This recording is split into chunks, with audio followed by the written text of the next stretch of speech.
All right, wow, we're going way beyond the whole, beauty and the emperor story. Yeah. To see how she's connected to like power struggles and politics and even some like international intrigue. You ready to uncover some like really surprising facts? Yeah, definitely. I mean, it's crazy how Yang Guifei's story It's incredible. still like captures the imagination even after all these centuries. Oh, yeah. I mean, we always hear about how captivating she was, her beauty, Right.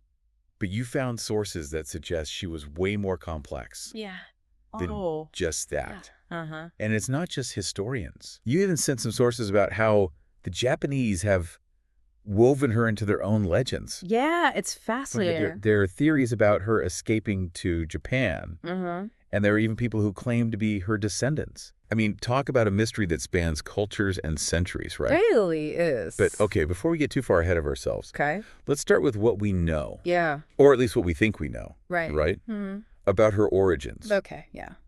So, I mean, we tend to think of history as this like fixed thing, Right. but even basic facts, Yeah. like where someone was born, Mm. Yeah, could exactly. be surprisingly hard to pin down. Very true.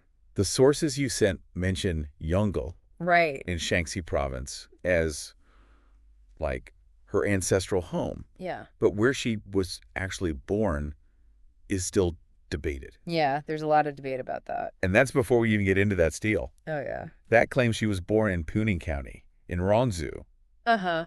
which was a total forgery, right? It's a classic case of historical forgery. It's like something out of a modern day, Yeah. like bidding war, Yeah. Yeah. for celebrity hometowns. Turns out even back in the Qing Dynasty, people were trying to claim famous figures as their own. That's right. And this steal, Yeah. it shows up in this collection called The Complete Prose of the Tang Dynasty. Right. But despite the name, it was actually put together centuries later. Centuries later, yeah. And it's full of errors. Mhm. Like, it gives Emperor Xuanzong a title he wouldn't have had at that time. Exactly. Like, come on, right? Mm-hmm. It makes you wonder how many other, like, historical facts Yeah. are just, like, elaborate fabrications, Right. It's amazing, isn't it? It's like a historical game of telephone, Yeah. where the stories get Totally. embellished and the facts get twisted over time. It really makes you realize how important it is to, like, Yeah. be skeptical of Yeah. sources and their potential biases, Absolutely. And, speaking of things that might not be what they seem, Yeah. you also pointed out some questions about the name Yang Yuan itself. Yes. That name comes from a collection called Miscellaneous Records of Emperor Minghuang, Well, which is, it's kind of like a historical gossip column, oh, wow. with some entries more reliable than others. Right. So even the name we use for her has like a degree of uncertainty to it. Huh. Adds another layer of intrigue to her story, don't you think? Oh, absolutely. Yeah. And that's before we even get to her life in the palace, Right. which, according to what you said, Yeah. goes way beyond just a simple love story. Defo. To really understand Yang Guifei, Uh-huh. we have to understand the political landscape she entered, Yes. especially Emperor Xuanzong Right. and his really complex relationship with powerful women. Yeah. That's crucial. His attraction to Yang Guifei wasn't just about beauty. Oh, no. It was like deeply intertwined with his anxieties about powerful women, Uh-huh. which stemmed from a traumatic childhood experience. Yeah, a really traumatic experience. Right. The sources you sent mentioned his mother's execution.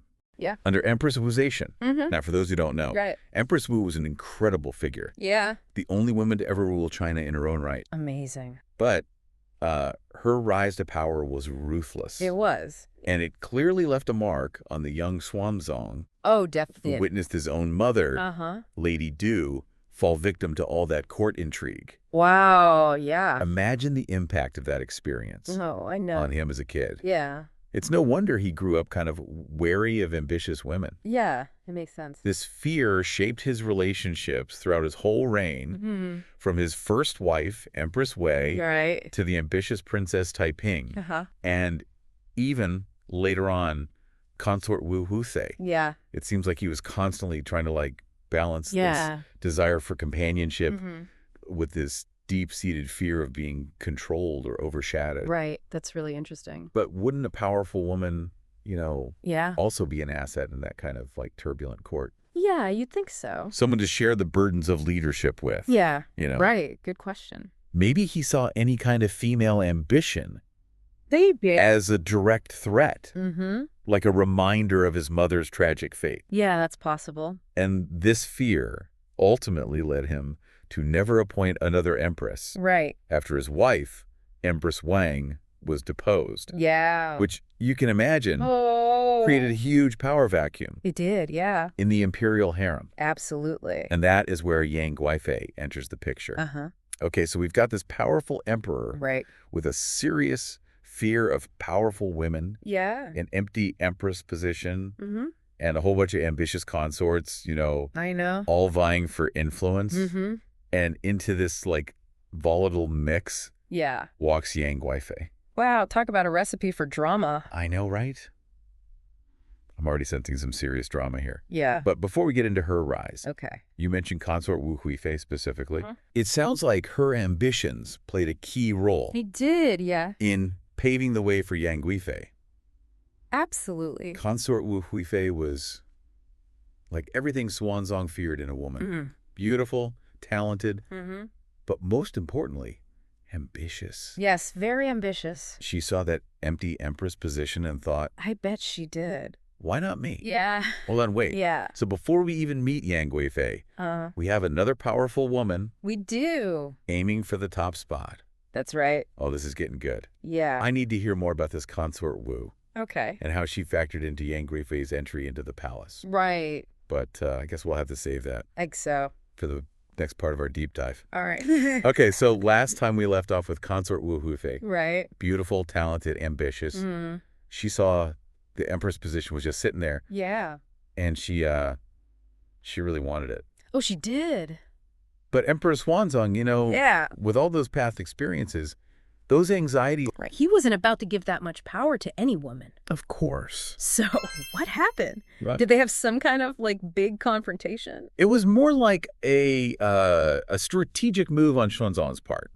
Don't forget, this guy was a master at the political game. Right. He knew the court officials. Yeah. They were already, like, kind of nervous about another woman named Wu getting too much power. Oh, yeah, after Empress Wuization. Exactly. They've seen that before. Yeah, so he kind of used their anxieties to his advantage. Oh, it's smart. So he didn't, like, directly refuse consort Wu. He sort of nudged the court officials to do it for him. Exactly. He presented the idea of making consort Wu empress to his ministers, knowing they'd object. And they did. Oh, they definitely did. What'd they say? They argued that, you know, elevating consort Wu, it would mess up the whole balance of power. Okay.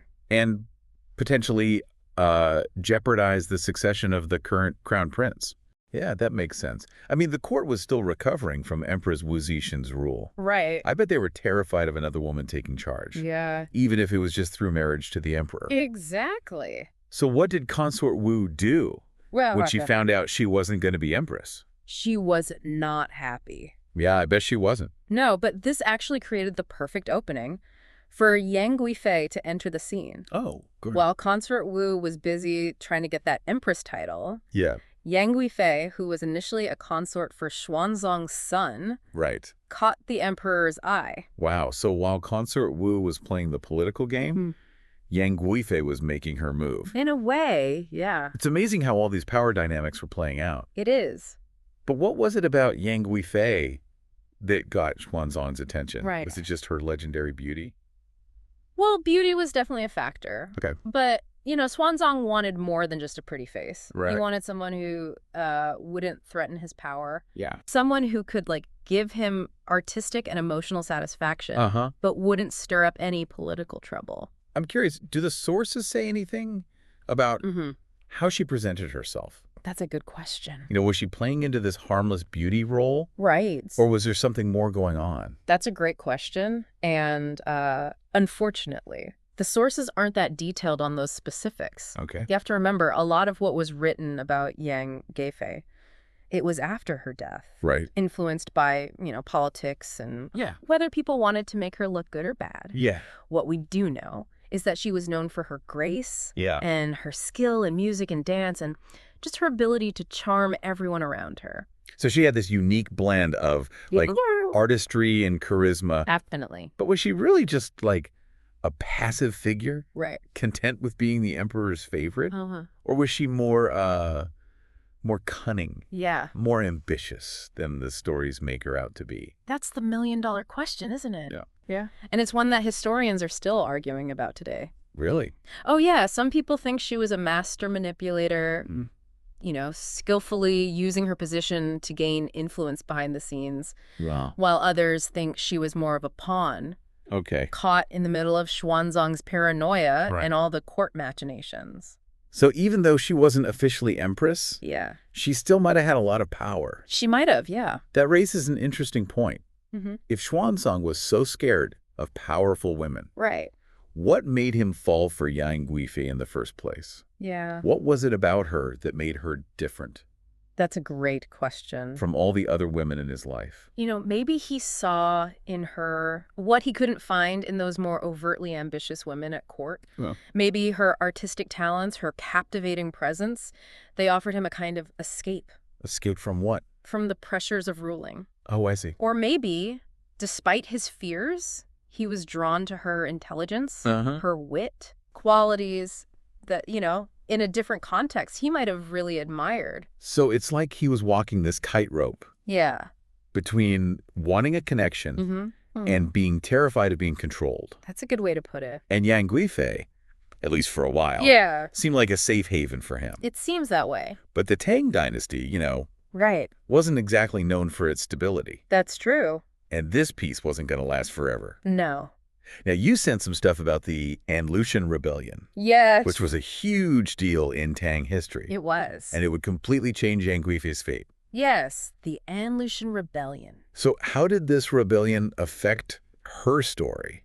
Wow. And how did the events at Mawei Slope, which you mentioned, come into play? Right. Tell me everything. So the Lushan Rebellion, right? Yes. For those who might not know this part of Tang history, it was basically a massive uprising. It was led by this powerful general named Lushan, who had totally gained Emperor Xuanzong's trust.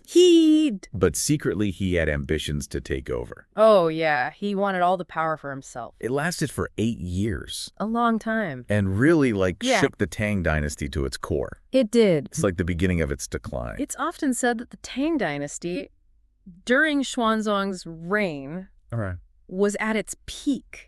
Really? Yeah, like a golden age, Art and culture, prosperity. Wow. But as we saw with Xuanzong's whole thing with powerful women, there were cracks beneath the surface. Things weren't as perfect as they seemed. Right. And Lushan, this ambitious general, he totally took advantage of those cracks. He did. Led to this huge rebellion. Exactly. But let's get back to Yang Guifei. Okay. So how did this major upheaval impact her story? Well, a lot of historical accounts kind of make Yang Guifei the scapegoat. Oh, really? Yeah, they blame her for distracting the emperor with her beauty and say that made the empire weaker. Think about that famous poem, The Song of Everlasting Sorrow. Yeah, I've heard of that one. It romanticizes their love story. Right. But it also kind of subtly suggests that Yang Guifei's charms were the reason the emperor neglected his duties. Yeah.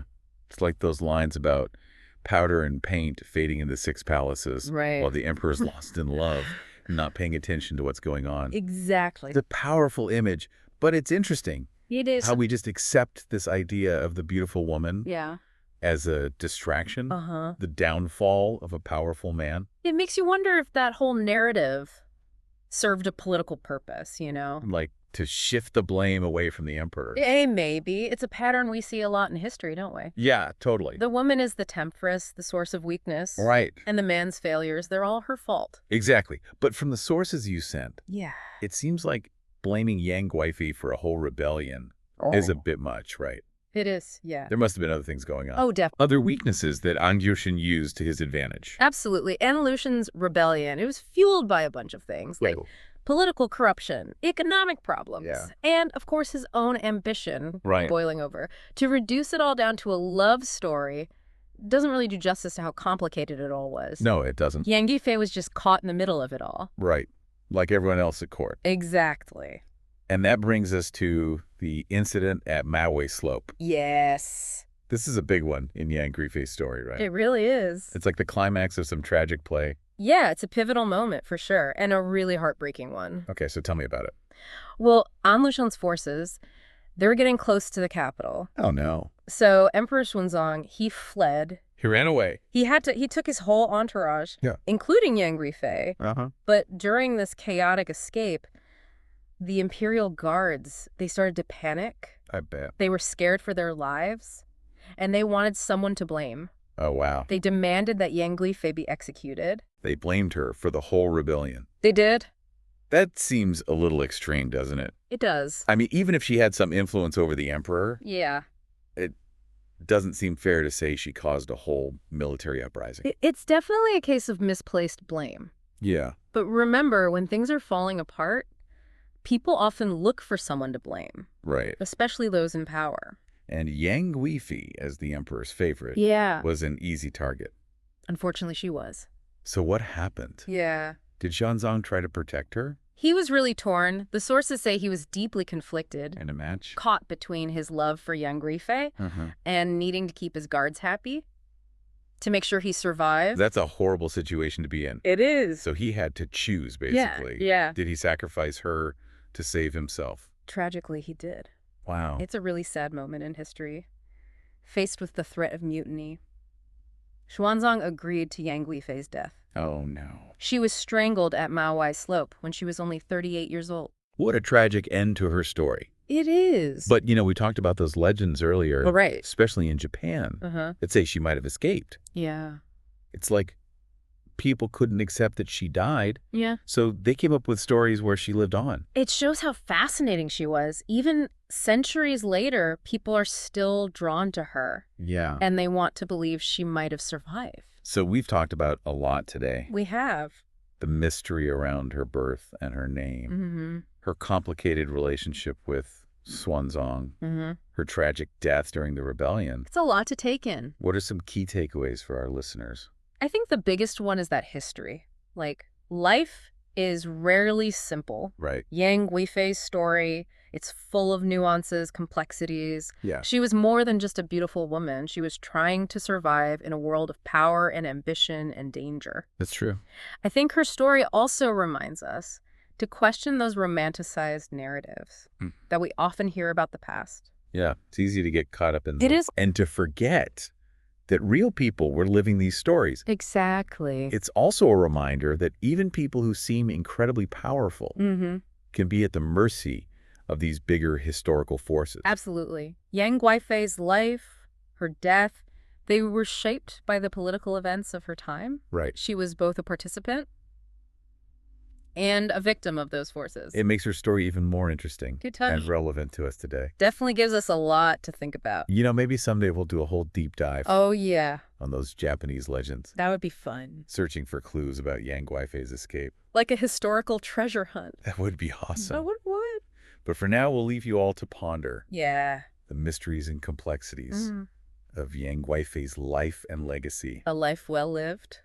Thanks for joining us on this fascinating deep dive. It was my pleasure. Into the world of Yang Guifei. Okay, get ready, because this deep dive takes us into the Tang Dynasty, a time known for its culture, vibrant culture, and some pretty intense power struggles. Surreal drama. Yeah, and you've given us some fascinating accounts and analysis on Yang Guifei, one of the legendary four great beauties of China. And, her story is far from a fairy tale. Right. It really begs the question, was she like a cunning manipulator who climbed the ranks of power? Or was she more of a pawn, a tragic figure caught in the crossfire of imperial ambition? So to understand her story, we have to set the stage right. We're in the Tang Dynasty. Emperor Xuanzong's on the throne, and his beloved consort, Lady Wu, she's really determined to secure her son's future as the next emperor. Okay, so that sounds like we are already in for some serious palace intrigue. Oh, yeah. What did Lady Wu do to try and make her son the crown prince? She went to extraordinary lengths. I mean, some might even say ruthless lengths. Wow. To get rid of any rivals, she basically framed the current crown prince, Li Ying, and his two brothers for treason, leading to their execution. Oh, wow. Talk about a power move. Yeah. It really makes you wonder what it must have been like in that court, knowing someone was capable of something like that. It must have been intense. Yeah. So anyway, she succeeded in getting rid of her son's rivals, but, the weight of her actions, it caught up with her. She was consumed by guilt, and she had these terrible nightmares, and she ended up falling ill and dying, leaving the emperor completely heartbroken. So the emperor's left grieving and vulnerable and without a clear successor. I can see how this kind of creates the perfect opportunity for someone like Yang Guifei to kind of enter the picture. Exactly. So Yang Guifei was already kind of connected to the imperial family because she was married to one of the emperor's sons, Prince Shao. Oh, wait, hold on a second. She was married to the emperor's son. Yeah. That seems like a pretty big obstacle, even in a dynasty known for its flexibility, shall we say. Right, exactly. It definitely raised some eyebrows. We're talking about a society where, social hierarchy, Confucian values, these things were really important. Marrying your father-in-law, even if he is the emperor, would be a huge scandal. So how do they manage to get around this? Yeah. I mean, they couldn't just ignore the fact that she was already married into the family. Right. So they went to great lengths to smooth things over.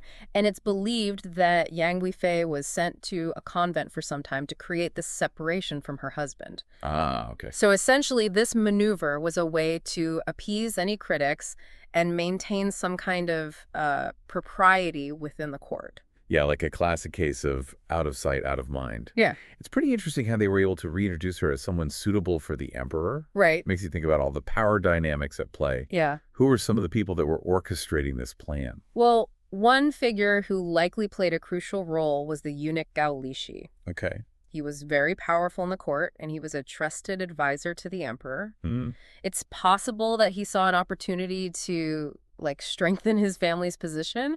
So he aligned himself with Yang Guifei and recommended her to the grieving emperor. Huh.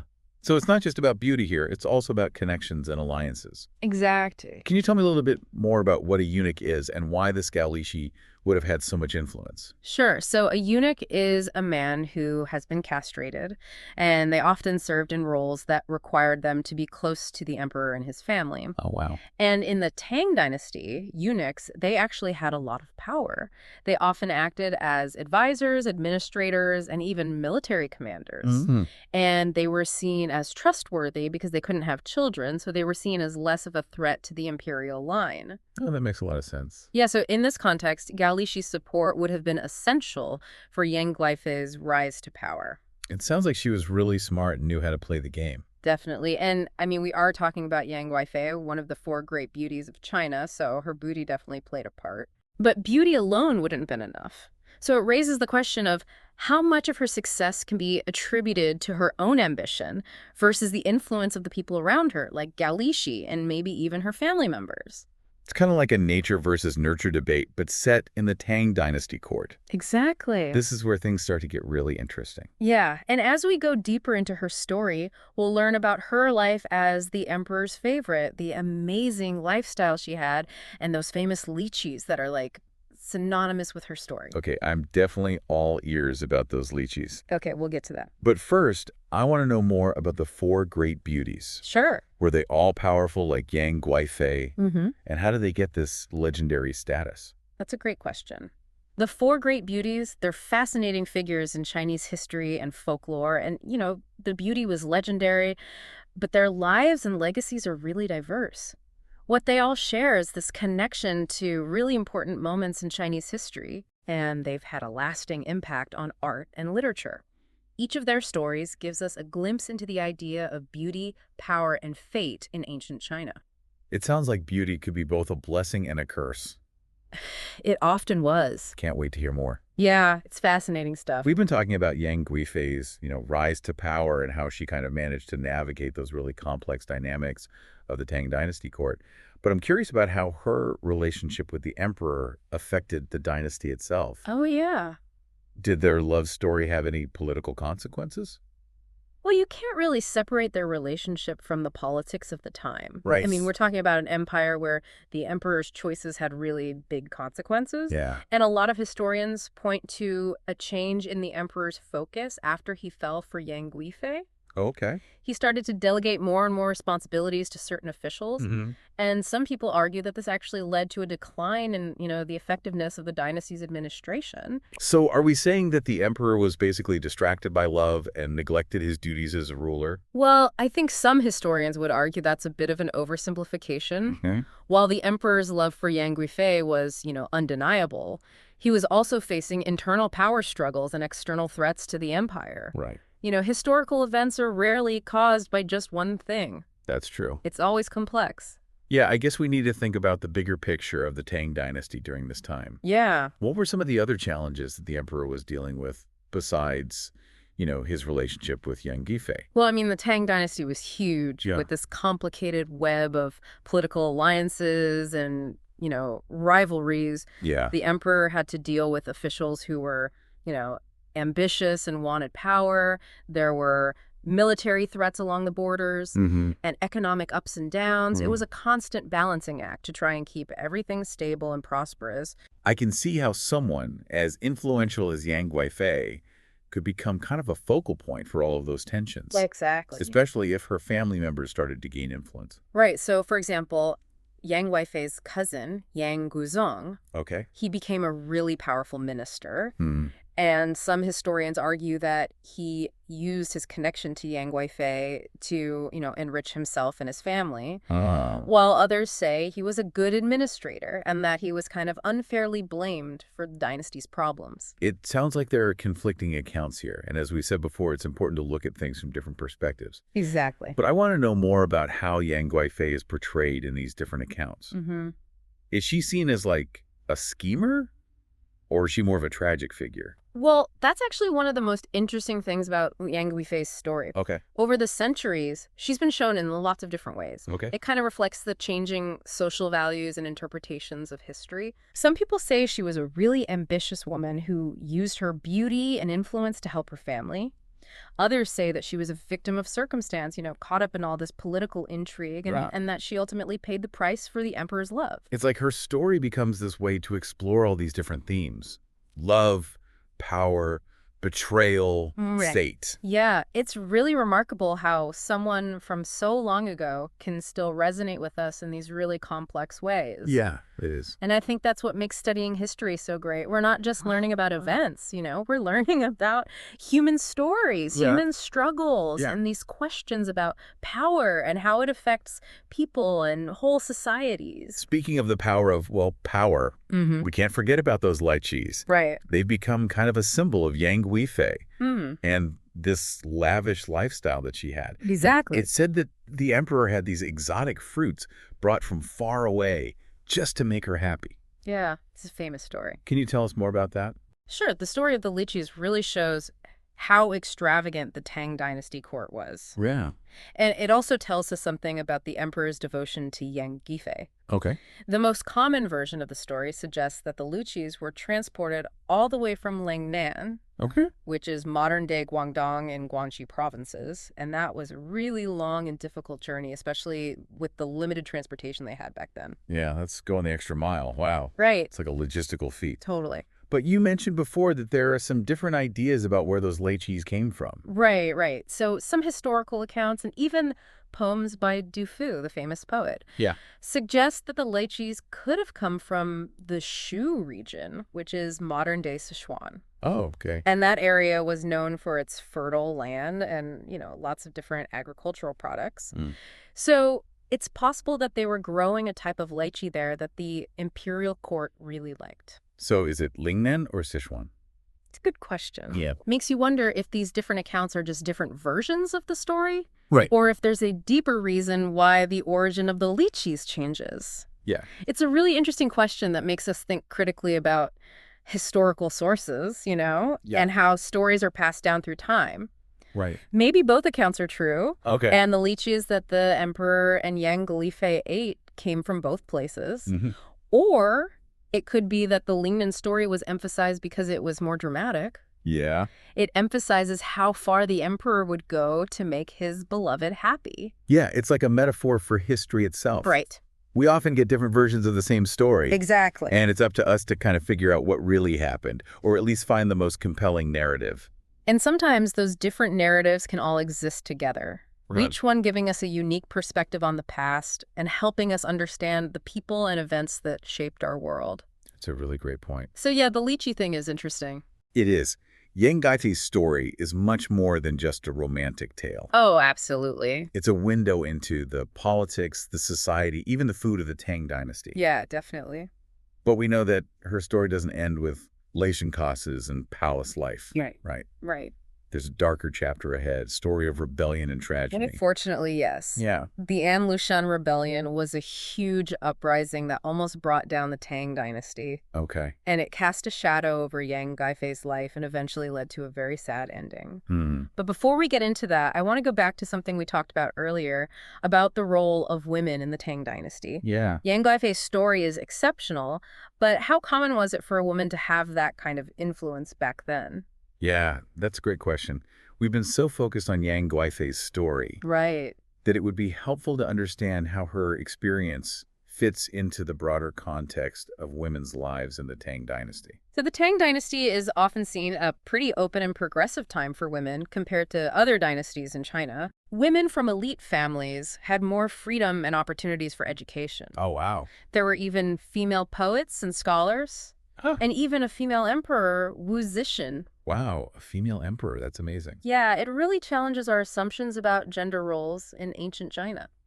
So Yang Guifei's influence, while unusual, wasn't totally unprecedented. Exactly. Her story is unique, but it's important to remember that she lived in a society where women could achieve positions of power and influence, even if those chances were only available to a few. Right. Her story reminds us that history is full of surprises, and that what we think we know about the past is always changing as we discover new evidence and perspectives. This deep dive has definitely changed some of my ideas about the Tang Dynasty and the roles of women in that time. I think that's a great takeaway. It makes you realize how much we can learn from looking at history with an open mind. Absolutely. And a willingness to question what we think we know. Right. And speaking of challenging what we think we know, the Lushan Rebellion kind of throws everything we've talked about so far into chaos. Okay, yeah. It's a major turning point in Yang Guifei's story, and sadly, not a happy one. Okay, now I'm really curious. Tell me everything. Okay, so the Lushan Rebellion was a devastating conflict. Right. It shook the Tang Dynasty to its core. Wow. It was led by a powerful general named Lushan, who rebelled against the imperial court and caused, total chaos. Oh, wow. As the rebels got closer to the capital, the emperor and his entourage, including Yang Guifei, they had to flee. Right. They went to Mawei, a remote spot in Sichuan province, hoping to regroup and regain control. So they're on the run, desperate to escape these rebels. Exactly. It must have been a terrifying journey. Yeah, filled with uncertainty. Absolutely, but unfortunately, things got even worse at Mawei. Oh, no. The imperial guards, they blamed Yang Guifei and her family for all the problems the dynasty was facing. They saw her as this symbol of the emperor's distraction, and they thought that getting rid of her would appease the rebels and save the empire. So she became a scapegoat. Yeah, basically. The rebellion's chaos. Right, so the guards demanded that the emperor execute Yang Guifei and her cousin Yang Gusang as proof that he was serious about ending the rebellion. Wow. And the emperor, heartbroken and desperate to save himself and maybe even the dynasty, agreed to their demands. This is so sad. It really is. She was sacrificed to appease a rebellious army. It's a tragic end. For something that wasn't even her fault. It's a moment in history that continues to fascinate and, kind of haunt us. Yeah. The emperor's decision, while understandable given the situation, shows just how brutal power can be. Right. And how even the most powerful people can become victims of things they can't control. Yang Guifei's story is like a roller coaster of emotions. It really is. We've seen her rise to power, experience this incredible life at court, and then ultimately witness her tragic downfall. It's a reminder that history is full of complexity. Yeah. And that even those who seem to have it all can be swept away by fate. Her story also makes you think about how we understand history. Right. And how individual lives can become intertwined with these major political events. Exactly. Was Yang Guifei a manipulative mastermind? Or a victim of circumstance? Yeah. Or, something in between? That's the question. Yeah. Maybe the answer is somewhere in that gray area where ambition, love, and just plain bad luck all come together. It's like a tapestry. Yeah, as intricate and fascinating as the Tang Dynasty itself. That's a perfect way to put it. I think you're right. I'm starting to see that Yang Guifei's story is much more than just a love story. Oh, definitely. It's a window into the Tang Dynasty. Absolutely. But before we get too philosophical, I have one more question about Yang Guifei's death. Okay. How is it portrayed in art and literature? Is it always seen as this tragic ending, or are there other interpretations? That's a great question. The story of her death has inspired so many artists, poets, and playwrights. Yeah. Some of them focus on the sadness, emphasizing the emperor's grief and the loss of such a great beauty. Yeah.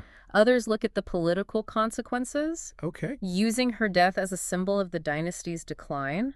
Interesting. And then some even romanticize it. Really? Yeah, they portray it as this ultimate testament to a love so strong that it even conquered death. It's amazing how one event can be interpreted in so many different ways. Right. It really shows the power of storytelling. Yeah. And how we use the past to understand the present. Exactly. And it reminds us that history isn't fixed. You know, It's constantly changing and being reinterpreted as new generations come along. Yang Guifei's story is a perfect example of that. I agree. And I think that's a great place to end our deep dive. Yeah, this has been an incredible journey through the Tang Dynasty. It has. Full of intrigue, romance, and tragedy. All the good stuff. I think our listener will come away with a new appreciation for Yang Guifei's story and how relevant it still is today. I hope so. Thanks for guiding us through this fascinating exploration. You're welcome. It's been fun. And to our listener, thank you for joining us on this deep dive. Yeah, thanks for listening. Until next time, keep those curious minds engaged. And remember, history is more than just facts and dates. It's a story waiting to be told. Exactly. It's a story waiting to be uncovered, debated, and cherished. So we've really gone deep into Yang Guifei's life. We have. From her, rise to power. Yeah. To that tragic end during the Lushan rebellion. Definitely a lot to unpack there. It is. It's a complex story. It is, but I'm kind of left wondering what her story tells us about the Tang Dynasty and its place in history. That's a great question, and it's one that historians are still debating. Yeah. On the one hand, her story reminds us of how opulent and artistic and just culturally vibrant the Tang Dynasty was. Right. It's often seen as a golden age in Chinese history. Yeah, golden age. The emperor's devotion to her, the lavish gifts like the Litchis brought from so far away. Yeah, the Litchi. It all points to a time of prosperity and power. It does. You kind of get caught up in the romance and grandeur of it all. Fairly easy to do. Yeah, but then you have this undercurrent of political maneuvering, right? Right. The rise and fall of all these powerful people. Yeah. And then ultimately, the rebellion that kind of brings the dynasty down. Exactly. Yang Guifei's story is also kind of a warning about how fragile power can be. Right. And how personal relationships and political intrigue can get all tangled up. Yeah, they can. Her connection to the emperor obviously gave her a lot of privilege. Definitely. But it also made her a target when things started to fall apart. Right, right. The Lushan rebellion, while not directly her fault, right, it did expose the weaknesses of the Tang Dynasty. Oh. And ultimately contributed to its decline. So it's like her story reflects both the good and the bad of the Tang Dynasty. Exactly. It's a complex legacy that goes beyond just a love story. Yeah, it's more than just a love story. And that's what makes history so interesting. It's not just about facts and dates. Right. We're exploring the real messy lives of people. Yeah, and how those lives intersect with bigger events. Exactly. It reminds me of how we were talking about Yang Guifei's story being interpreted in different ways over time. Yes, I was just thinking about that. She's almost like a mythical figure. Right, like a legend. Each generation kind of projects their own values onto her story. It's fascinating. It is, and it shows how powerful her story is. Mm-hmm. It's a story that goes beyond time, Right. And it keeps captivating us with these themes of beauty, love, power, and tragedy. Those are universal themes. They are. Whether she's seen as a manipulative figure, a victim, or something in between. Right. It doesn't really matter. It makes us think about history and what it means to be human. That's a great way to put it. I think that's a perfect way to end our deep dive. Yeah, I agree. It's been quite a journey through the Tang Dynasty.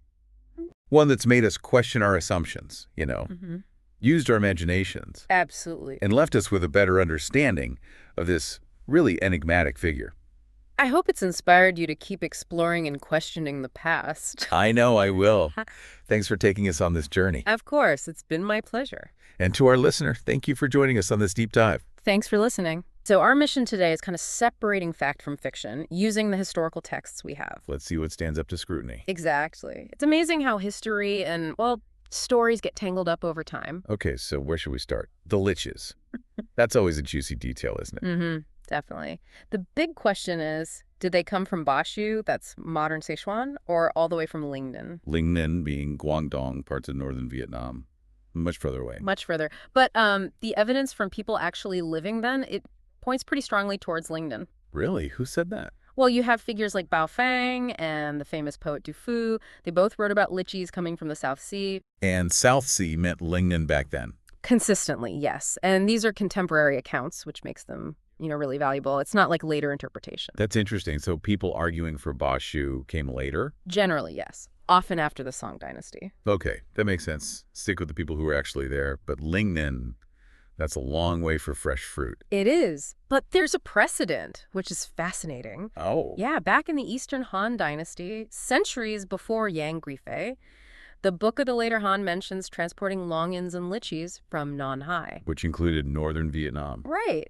All the way to Luoyang, the capital then. Wow. So they could do it. How on earth did they manage that? It was an incredible logistical operation. They set up this really sophisticated relay system, stations every 10 li. That's about 3 miles. Roughly, yeah. And even markers every 5 li for super fast handovers. Just for fruit. Just for fruit. It was all about speed, but it came at a huge cost. Horses exhausted, messengers even dying, apparently. Oof, that's intense. It was. So much so that ministers eventually protested, and they stopped doing it. Okay, so if the Han could manage that insane feat from Nanhai to Luoyang. Exactly. Why couldn't the Tang manage Lingnan to Chang'an? It's actually a slightly shorter distance. That's a great point. So how long would that Tang Dynasty trip have taken? Any estimates? There's an estimate by Du Wenyu, who studied this. He figures about 11 days with a fast relay. 11 days. But don't Litchi spoil really fast. Remember, Bai Juyi wrote something about that. You're right, he did. He said they lose their color, scent, taste after just 4 or 5 days. So 11 days seems impossible then. Well, here's the key bit from Bai Juyi. If the lichis are picked. Oh. So what if they weren't picked individually? Exactly. What if they transported whole branches?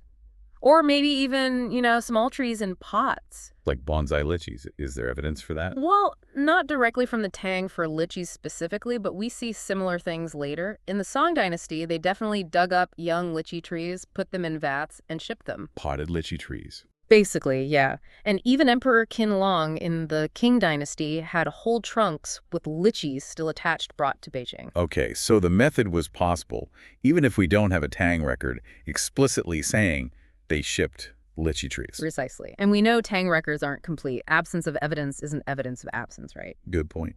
So what about the Bashu argument? It is closer on the map. It is closer geographically, but then you run into the Shu Road problem. Ah, yes. Nibai's famous line, the Shu Road is more difficult than ascending to the blue sky. Exactly. Think about how they built those roads. Plank roads. Just planks bolted on the cliff sides. Pretty much. Narrow, precarious. Imagine trying to race horses carrying delicate fruit on those. Some were apparently so narrow only 2 people could walk side by side. Right. Not exactly the Pony Express. Forget that 4 to 5 day freshness window. It seems incredibly unlikely from Bashu given the terrain. So putting it all together, the Lingnan route, despite the incredible cost and distance, actually seems more plausible. It does. It speaks volumes about imperial priorities, doesn't it? Expense wasn't really the issue if the emperor wanted something. Okay, lychee mystery likely solved. Yeah. Lingnan it is. Now, what about this other figure, the Plum Princess? Sounds very romantic. It does. The story goes she was Jiang Keiping from Fujian, super talented, discovered by Gao Lishi. Emperor Xuanzong loved her, nicknamed her for her love of plum blossoms. Classic palace story setup. Right.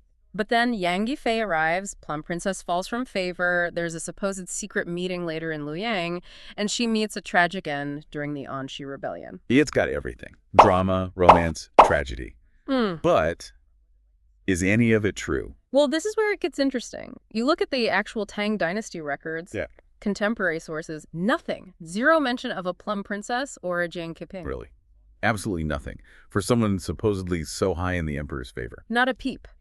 And while, yes, records can be incomplete, for someone supposedly that significant, a direct rival or precursor to Yang Guifei, to be completely absent, it's suspicious. Especially when you have writers like Bai Juyi and Chen who were specifically digging into Xuanzong and Yang Guifei's story later on. Exactly. If she existed and played such a role, you'd think they would have stumbled across her story, right? But she's completely missing from their detailed accounts. So where did this story come from then, if not the Tang? It pops up much, much later. In the Southern Song Dynasty, there's a work called The Story of the Plum Princess. Okay, a Song Dynasty story. Who wrote it? It's attributed to a Tang author named Cao Yi. Attributed? Yeah, but There's no historical record of any Tang writer named Cao Ye actually existing.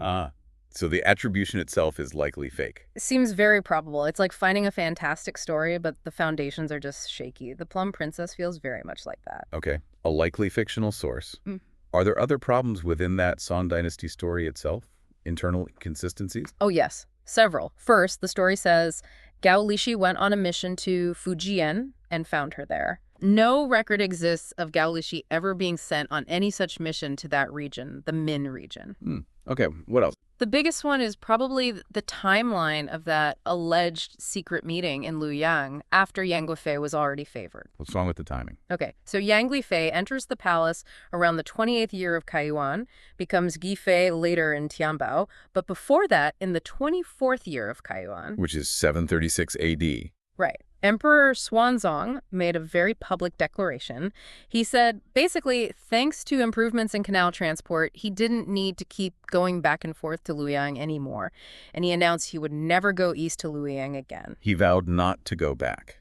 Where is this recorded? It's clearly documented in the Comprehensive Mirror for Aid in Government, the Zizi Tengjin, a huge authoritative history compiled in the song using Tang sources. Very reliable for this sort of thing. So if he swore off Luoyang in 736, how could he have a secret meeting there with the Plum Princess after 740 when Yang Guifei was in favor? Exactly. The timeline just doesn't work. The Luoyang meeting is chronologically impossible based on the emperor's own declared movements.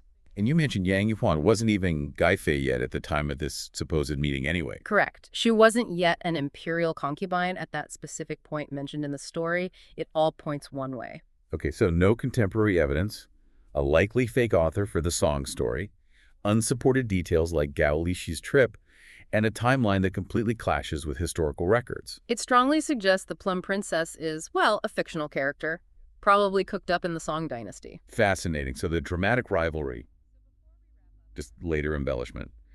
Yang Guifei's place was likely secure when she arrived. It certainly seems that way. All right, let's talk about that central relationship then. Emperor Xuanzong and Yang Guifei. We know there was a big age gap, but was the affection real? Or is that exaggerated too? The evidence points towards genuine affection. Maybe it grew over time. There's a telling anecdote about her banishment. She got banished. Temporarily. After some quarrel, Xuanzong sent her back to her brother's place, but his reaction was immediate. He couldn't eat, couldn't sleep properly. Like hit him hard, huh? Apparently so. It was Gao Lixi, the eunuch, who kind of nudged him, suggesting he send gifts. And did he? Did he ever?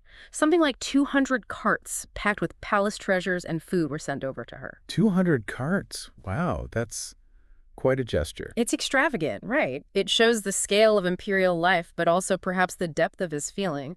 Her sisters, of course, panicked because their status depended on her. I bet they did. They rushed over. Yang Guifei was prompted to go back and apologize, and there was apparently a very emotional reunion with the emperor.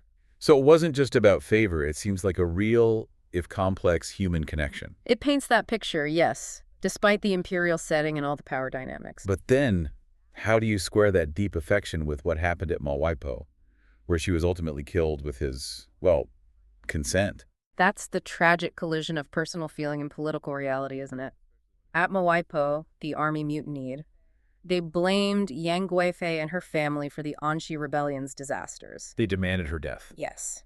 And Xuanzong, faced with losing control of his army and potentially the state itself, made a choice. He chose the state, as he saw it, over her life. A brutal choice. It really highlights the limits, even for an emperor in love. It does. It shows the harsh constraints of that time and that position. Personal feelings ultimately couldn't override what were seen as political necessities. Which leads us right into that final big question. Her role in the Anshi rebellion itself, was she really the cause, like those soldiers believed? Well, the accusation wasn't pulled out of thin air. Her family, especially her cousin Yang Wuchang, who became chancellor, their rise to power was due to her. And they weren't exactly models of good governance, were they? No. There was significant corruption and abuse of power associated with her family that definitely created resentment and contributed to the instability that allowed the rebellion to happen. So the soldiers weren't entirely wrong to point fingers. Not entirely, but laying the entire blame for a massive complex event like the Anshi rebellion solely on her, that feels like a simplification. It does seem too easy, doesn't it? A scapegoat. Possibly. Or at least she became the focal point for a lot of deeper issues. The rebellion had roots in military policy, ethnic tensions, economic problems, long-term political factionalism. Things that went way beyond palace favorites. Absolutely. So while her family's influence was certainly a factor, saying she caused the rebellion is probably inaccurate, she wasn't the root cause, though she became entangled in its tragic unfolding. It makes you think, what was the real core of the Anshi rebellion? What were those deeper drivers? That's a huge question. Maybe one for another time. Definitely sounds like another deep dive. Okay, so let's quickly recap what we've sort of unpacked today. All right. The Liches most likely came from Lingnan, a huge feat of logistics showing imperial power. Jack. The Plum Princess. Almost certainly a fictional character created much later, probably in the Song Dynasty. Very likely, yes. The love story between Xuanzong and Guifei seems genuine, quite deep even, but ultimately couldn't withstand the political storm. A tragic intersection of personal feeling and state demands. And her role in the Anshi rebellion? She wasn't blameless due to her family's actions, but calling her the sole cause is way too simplistic. Right. She became a symbol, perhaps, but the causes were far broader and deeper. It really shows how legend and history get woven together. It does, and how figures become simplified or mythologized over time. So here's a final thought for you listening in. Think about how often this happens in history. Personal relationships get tangled up with huge political events, and individuals end up carrying the weight, rightly or wrongly, for massive societal changes. Becoming scapegoats or symbols that obscure the more complicated reality. Exactly. What other stories out there might have these hidden layers of truth and fiction just waiting for us to sort of dig into? Something to think about. Definitely food for thought. We all know that really dramatic image, right? Yeah. Yang Guifei, the emperor's absolute favorite, being forced to her death at Mawei. Yeah, by those mutinous guards shouting, "She is the root of the rebels." Exactly. It's such a powerful, simple story. But, you know, today we're not just going to take that at face value. Good, because it's never that simple, is it? Not at all.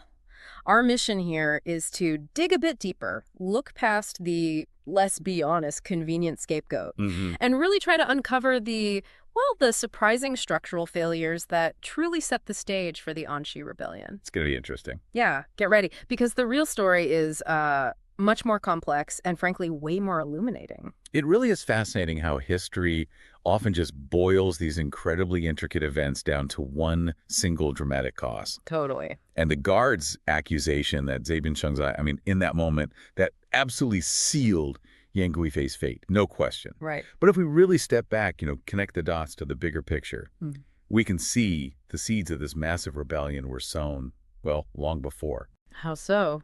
They were sown in the weakening and then the ultimate collapse of a really fundamental system, the equal field system. Okay, the equal field system. Let's unpack this a bit.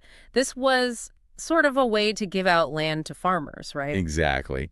Designed to stop land ownership getting concentrated in just a few hands, empower the small farmers, especially after periods of war and chaos. Sounds pretty sensible. It goes back quite a way, too, Northern Wei Dynasty. Yeah, born out of that kind of turmoil. Almost sounds idealistic, as you say. But you said it collapsed, so what was the fatal flaw? What went wrong? Well, the core issue was this relentless pressure. Simple population growth. The amount of cultivated land just couldn't keep pace with the sheer number of people who needed it. Right. Too many people, not enough land. Basically, yeah. So while the system maybe worked okay initially, it just wasn't adaptable enough. It couldn't handle those long-term demographic shifts. It was like a structural vulnerability just waiting to crack. And our source connects this equal field system directly to another system, the fubing system. Which was essentially linking land ownership to military service. How did those two actually tie together? Precisely. The fubing system, and yeah, its origins are back in the Western Wei and Northern Zhou, too. It was basically the military side of the equal field system coin. Okay. If the state gave you land under the equal field system, you had an obligation. You had to serve in the military. Land meant duty. So not quite like signing up at the recruitment office today. No, not quite. What did being a fubing soldier actually involve? What did they have to do? It was a pretty significant commitment. These were, farmer soldiers, essentially. Right. Every 3 years, they'd be inspected, then deployed maybe to the capital, maybe to the border, wherever they were needed. Okay. But here's the really striking part.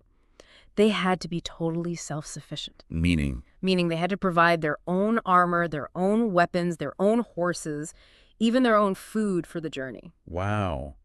That sounds incredibly demanding for just a regular farmer. It absolutely was. You know, our source even brings up the Ballad of Mulan as a kind of relatable example. Ah, yes. Mulan. We think of it as this great legend, but it actually illustrates the system quite well, doesn't it? Mulan going around buying her own war gear in different markets. It's fascinating, isn't it, how this, beloved folktale reflects a very real historical setup. And while the exact dating of the ballad is debated, its final form really lines up with the Tang Dynasty.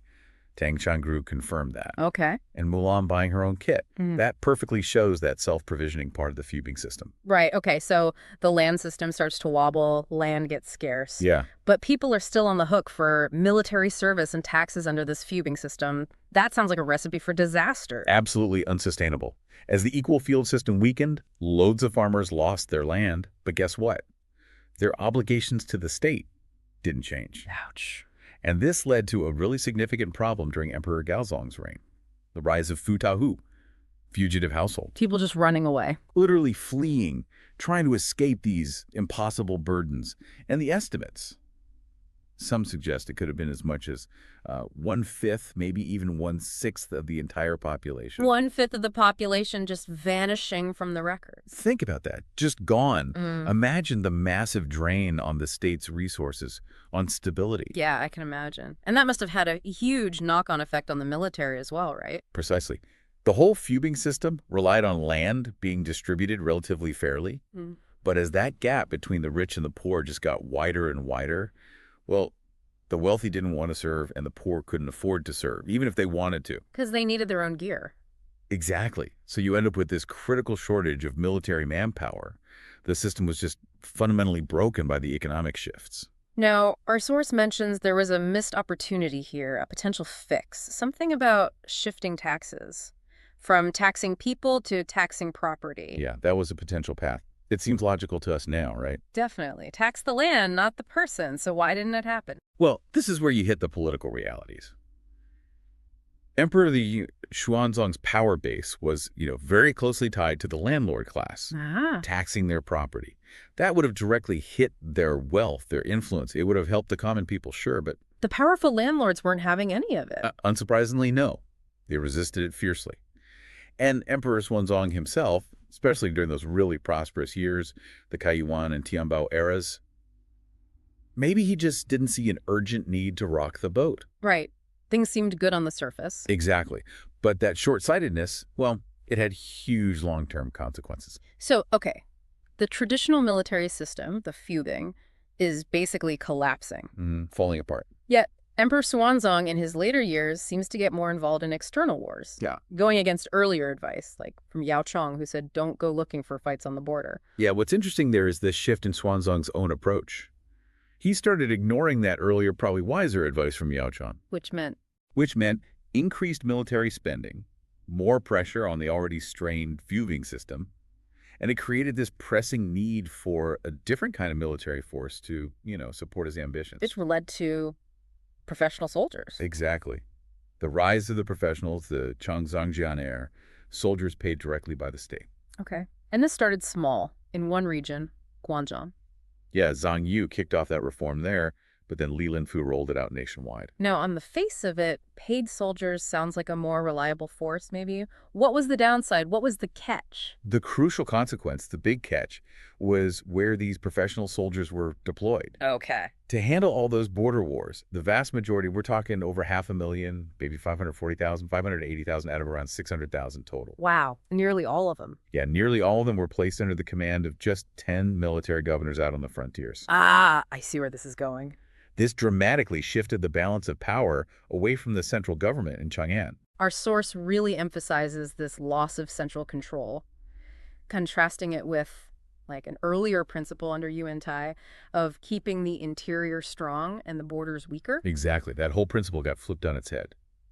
Suddenly, these military governors held immense power. What kind of power? Everything. Military power, obviously. Financial power, controlling revenues. administrative power, even the power to appoint and dismiss officials in their regions. They were, for all intents and purposes, local emperors. Practicing being emperors? Pretty much. And this concentration of power in the hands of these regional military bosses created a really dangerous situation, ripe for ambition. And the critical point? The critical point is that Lushan himself controlled 3 of these crucial governorships. 3 out of 10. Yeah, commanding nearly a third of the entire country's military strength. Okay. So when you look at it like that, the rebellion starts to look almost predictable, almost inevitable, really, regardless of who was the emperor's favorite back in the palace. Right. The structure itself was unstable. Okay, so speaking of predictability, what about the idea that the Anshi rebellion was primarily an ethnic conflict? Our source seems pretty clear in refuting that. Yeah, it's really vital to clear up that misconception. Look, Lushan and Ximing, yes, they were of Hu origin non-Han, broadly speaking. But the Tang army had a long-established history of incorporating people from all sorts of ethnic groups. It was quite cosmopolitan. So it wasn't just Han Chinese fighting versus Hu people? Not at all. Framing it just as an ethnic conflict completely ignores the fact that many of the key figures who fought against the rebellion, the ones who helped suppress it, people like Li Guangbi, Pugu Huaiyan, Bai Shaod, they were also considered Hu individuals. Right, and weren't the Uyghurs allies of the Tang in this too? Exactly. The Uyghur allies who came to help the Tang state were also Hu. So you had Hu people on both sides. It just doesn't stack up as a purely ethnic war. So if ethnicity wasn't the main driver, what's the sort of the fundamental pause here based on this analysis of the failing systems? Well, if you connect all the dots, the collapse of the equal field system, the failure of the few-big military system, the shift to powerful regional governors, you can understand the rebellion as this major upheaval in the whole political and social order, the superstructure, if you like, which was really driven by those fundamental shifts happening underneath in the economic base. And ambitious individuals. Ambitious individuals like Lushan just seized that moment of instability for their own gain. Okay, so let's bring Yang Guifei back into the picture then. If she wasn't the root cause of the rebellion, what was her actual role, according to our source? The focus seems to shift much more towards, well, nepotism. The impact of favoritism. That's what's really revealing, isn't it? Yeah. How the narrative shifts from blaming her for the rebellion to looking at the consequences of the extreme imperial favor she received. Okay. Her rise basically led to this rapid promotion of all her relatives. It's that classic saying, once the man attains the Tao, even his chickens and dogs rise to heaven. Huh. Right. Everyone connected gets a boost. Regardless of merit. And her sisters. Particularly Lady Guoguo. They sound like quite the characters. Yeah, tell us about them. Flamboyant, overbearing. Oh, yeah. And there's that anecdote about Lady Guoguo appearing before the emperor without any makeup. Sumian Chatian. Why? Supposedly to highlight her natural beauty. Her sister Yang Guifei, who relied on cosmetics. Whether it's true or not, it shows her attitude. It's cheeky. Very. And her behavior generally just illustrates the kind of arrogance that comes with unearned power.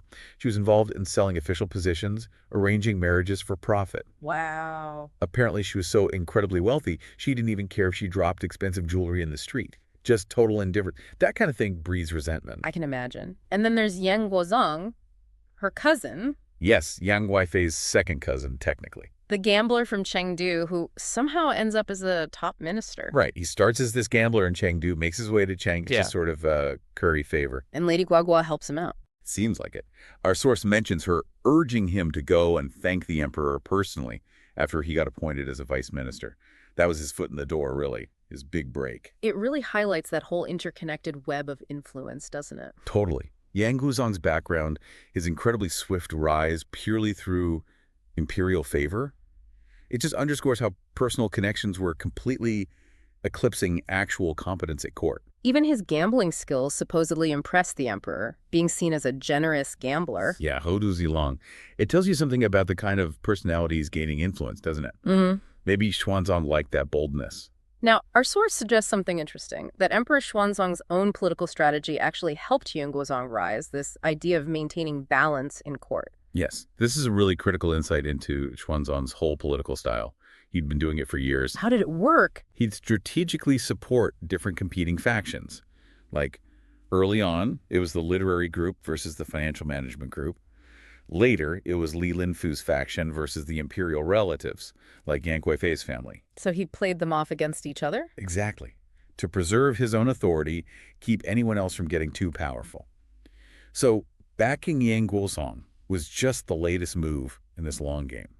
A way to counterbalance Li Linfu initially, and then others after Li died. Okay, that makes sense. But why Yang Guosong specifically? Why not Yang Guifei's own brothers? Well, Yang Guosong seems to have had certain qualities that really appealed to the emperor, especially the later Xuanzong. Such as? He was bold, definitely. Meticulous, apparently. Yeah. But also utterly ruthless, completely unscrupulous in doing whatever Xuanzong wanted, especially when it came to getting money. Ah, the money angle again. Yeah. He was brilliant at finding ways to fill the emperor's coffers. Our source gives some pretty shocking examples. Like what? Like reclassifying soldiers killed in battle as nearly missing in action. Why would he do that? To save the government from paying out death benefits or pensions to their families. That's grim. It is. And another one. Selling off grain from the national relief granaries, the yikang, which were meant for famine relief. Let me guess. For the emperor's immediate cash needs. You got it. Yeah. Demonstrates his loyalty, right? But also his willingness to bend or break any rule for the emperor's whims. All right. So this character, Yang Guosong, inevitably clashes with the powerful general on the frontier, on Lushan. Yeah, that conflict was almost baked in. And our source portrays Yang Guosong as almost deliberately provoking on Lushan, searching his house, arresting his son, killing his confidants. It seems that way. It looks like Yang Guosong was trying to prove a point to the emperor. He'd been warning Xuanzong about An Lushan's ambition. Right. And it seems he decided to basically force An Lushan's hand, maybe to prove his warnings were correct all along. But that's incredibly risky. Did he have a plan for what happened next? That's the devastating part. It seems his priority became vindicating himself, proving he was right, rather than actually thinking about the stability of the empire. So he poked the bear without a plan for the attack. Pretty much. He instigated the conflict, pushed An Lushan into open rebellion, but without any real strategy for the military consequences. Just disastrously flawed reasoning. And the consequence, of course, was the devastating 8-year Anshi rebellion. And the mutiny at Mawei. Which brings us right back to Yang Guifei's death. And our source is really emphatic here. She did die at Mawei. Yes. It's crucial to address those persistent romantic myths about her somehow escaping. Why were the guards so insistent on her death? Well, think about it from their perspective. They'd just mutinied, they'd killed Yang Guosong, they'd killed Lady Han and Lady Qin. Other members of the Yang clan. Exactly. Leaving Yang Guifei, the emperor's absolute favorite, alive, that would have been seen as an unacceptable risk. They feared reprisals down the line if she ever regained influence. Yeah, it's had to finish the job, essentially. From their point of view, yes. Yeah. It was brutal political calculation. And what about those romantic accounts, like Bai Juyi's famous poem, The Everlasting Regret, that line about her tomb being void and desolate, implying she wasn't really there? Ah, yes. It's a beautiful poem, incredibly influential, shaped how people thought about her for centuries. But not history. But it's vital to separate poetic license from historical fact. The Old Book of Tang, which is a primary historical source, explicitly records that Emperor Xuanzong later on had her grave exhumed. And her remains were found. Yeah. Decayed, but there. The only thing intact was her perfumed sachet. So the tomb wasn't empty? Definitely not. That historical record directly contradicts the romantic notion of an escape. And those claims, you sometimes hear them, especially from Japan, that she fled there with some envoys. Our source pretty much dismisses those as later attempts to, ride on the coattails of Yang Guifei's enduring fame and popularity. Right. More legend building than solid historical fact. Right. The evidence points overwhelmingly to her death at Mawei. Seems conclusive. So to kind of wrap this all up, Yang Guifei wasn't the primary cause, the root cause of the Anshi rebellion. Not at all. She was, in many ways, a tragic figure caught up in the collapse of these fundamental systems, economic, military, and the political games being played around her. Her role was more about the consequences of that extreme imperial favor, the nepotism that followed. Exactly. That undoubtedly made things worse, exacerbated the existing tensions, fueled resentment, but it didn't cause the underlying cracks in the system. She became a convenient and, a very compelling scapegoat. Absolutely. For much deeper structural failures and political decisions that were years, even decades, in the making. Her story really serves as a stark reminder, doesn't it? how complex historical events get oversimplified into these narratives of individual blame. Especially when powerful women are involved. It happens time and time again. It really makes you think, doesn't it? How often do we see historical figures, maybe particularly women, become these easy targets for much larger, much more complicated societal problems? You know, what other pivotal moments in history might deserve a similar kind of deep dive? Looking beyond those surface-level explanations to uncover the more complex and maybe sometimes uncomfortable underlying truths, something to ponder. Yang Guifei and Emperor Xuanzong, a famous Tang Dynasty story, but with a bit of a twist. Right. We're not just reciting the usual history. No, exactly. We're trying to step back, maybe see it through the eyes of people living back then during the Tang Dynasty itself. How did they see Yang Guifei? And you shared some really interesting pieces that give us a glimpse into that. It's fascinating. Yeah, so the mission is understand not just the what happened, but the how it was perceived, maybe find some, surprising angles along the way. Definitely. And what's striking immediately is that even within the Tang Dynasty, this whole story, Xuanzong and Yang Guifei, it was already kind of legendary, wasn't it? Already legend, wow. Yeah, the sources you found mentioned, different categories of legends around Xuanzong, but their love story, that was the big one, the most famous. Okay. And a really key piece in forming that narrative early on was Chen Hong's The Story of the Everlasting Regret. Ugh, the story of the everlasting regret. But that wasn't, it wasn't just a standalone thing, was it? It seems like it had a specific connection to another piece. You got it. Super closely connected. The text points this out. It's linked to Juyi's poem, which was incredibly, unbelievably famous, also called The Everlasting Regret. 2 works, same title. Interesting. Yeah, and apparently Juyi wrote his poem after visiting Mawei, the place where Yang Guifei died, and talking to people there. It really affected him. So the location itself sparked it. Seems like it. And then Chen Hong wrote his story, kind of to go with the poem, like companion pieces, really. Different angles on the same tragedy. It's hard to even imagine how popular Juyi's poem actually was. Yeah. The examples in our material are pretty wild. Oh, absolutely staggering. I mean, what do you think made it resonate so much? That it's just spread everywhere? That's the million-dollar question, isn't it? Well, the anecdote about the prostitutes, quoting lines from the poem to basically set their prices, that tells you something. That's incredible. It's like woven into the fabric of daily life almost. Lovely. And even the Emperor Xuanzong, the later one, obviously, wrote in Juyi's memorial poem that, everyone knew it. Kids, people in faraway regions, they could all recite it. Wow. Just ubiquitous. Exactly. Though, it's worth saying, Chen Hong's story, also influential, for sure. But it just didn't hit that same, universal level of fame as the poem did. Okay, so this huge cultural fascination, that brings us to another really interesting point from the sources. How Yang Guifei's actual identity, even her name, might have been shaped by all this storytelling. Yeah, this is where it gets really interesting about how narratives mold history, or at least historical memory. The text suggests her original name was probably Yang Yunu. Yang Yunu, not Yang Yuan. Apparently not, initially. The shift to Yang Yuan seems linked to this popular comparison people made between Emperor Xuanzong and an earlier emperor, Emperor Wu of Han. Ah, Emperor Wu, known for his long reign, right? Exactly.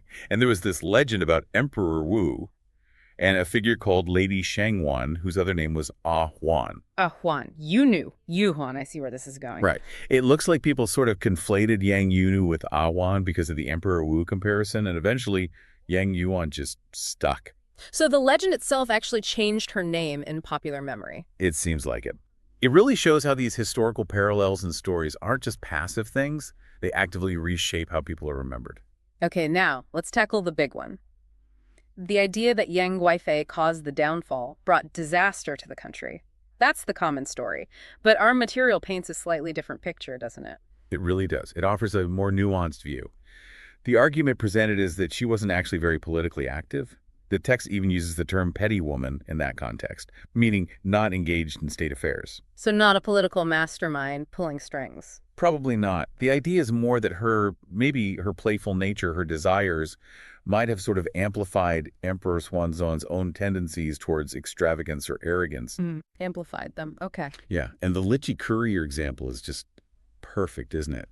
The sheer effort, the resources poured into getting her fresh lychees from the south. Just for a snack, basically. Pretty much. It shows how her influence, while maybe not directly political, could still have these massive indirect consequences, draining resources, setting a tone. And speaking of influence and consequences, the sources also talk about her relative, Yang Guizhong. His rise seems quite significant. Hugely significant. And crucially, it wasn't just because he was related to Yang Guifei, although that obviously helped open doors. Oh, what else was there? The text really emphasizes his skills in finance.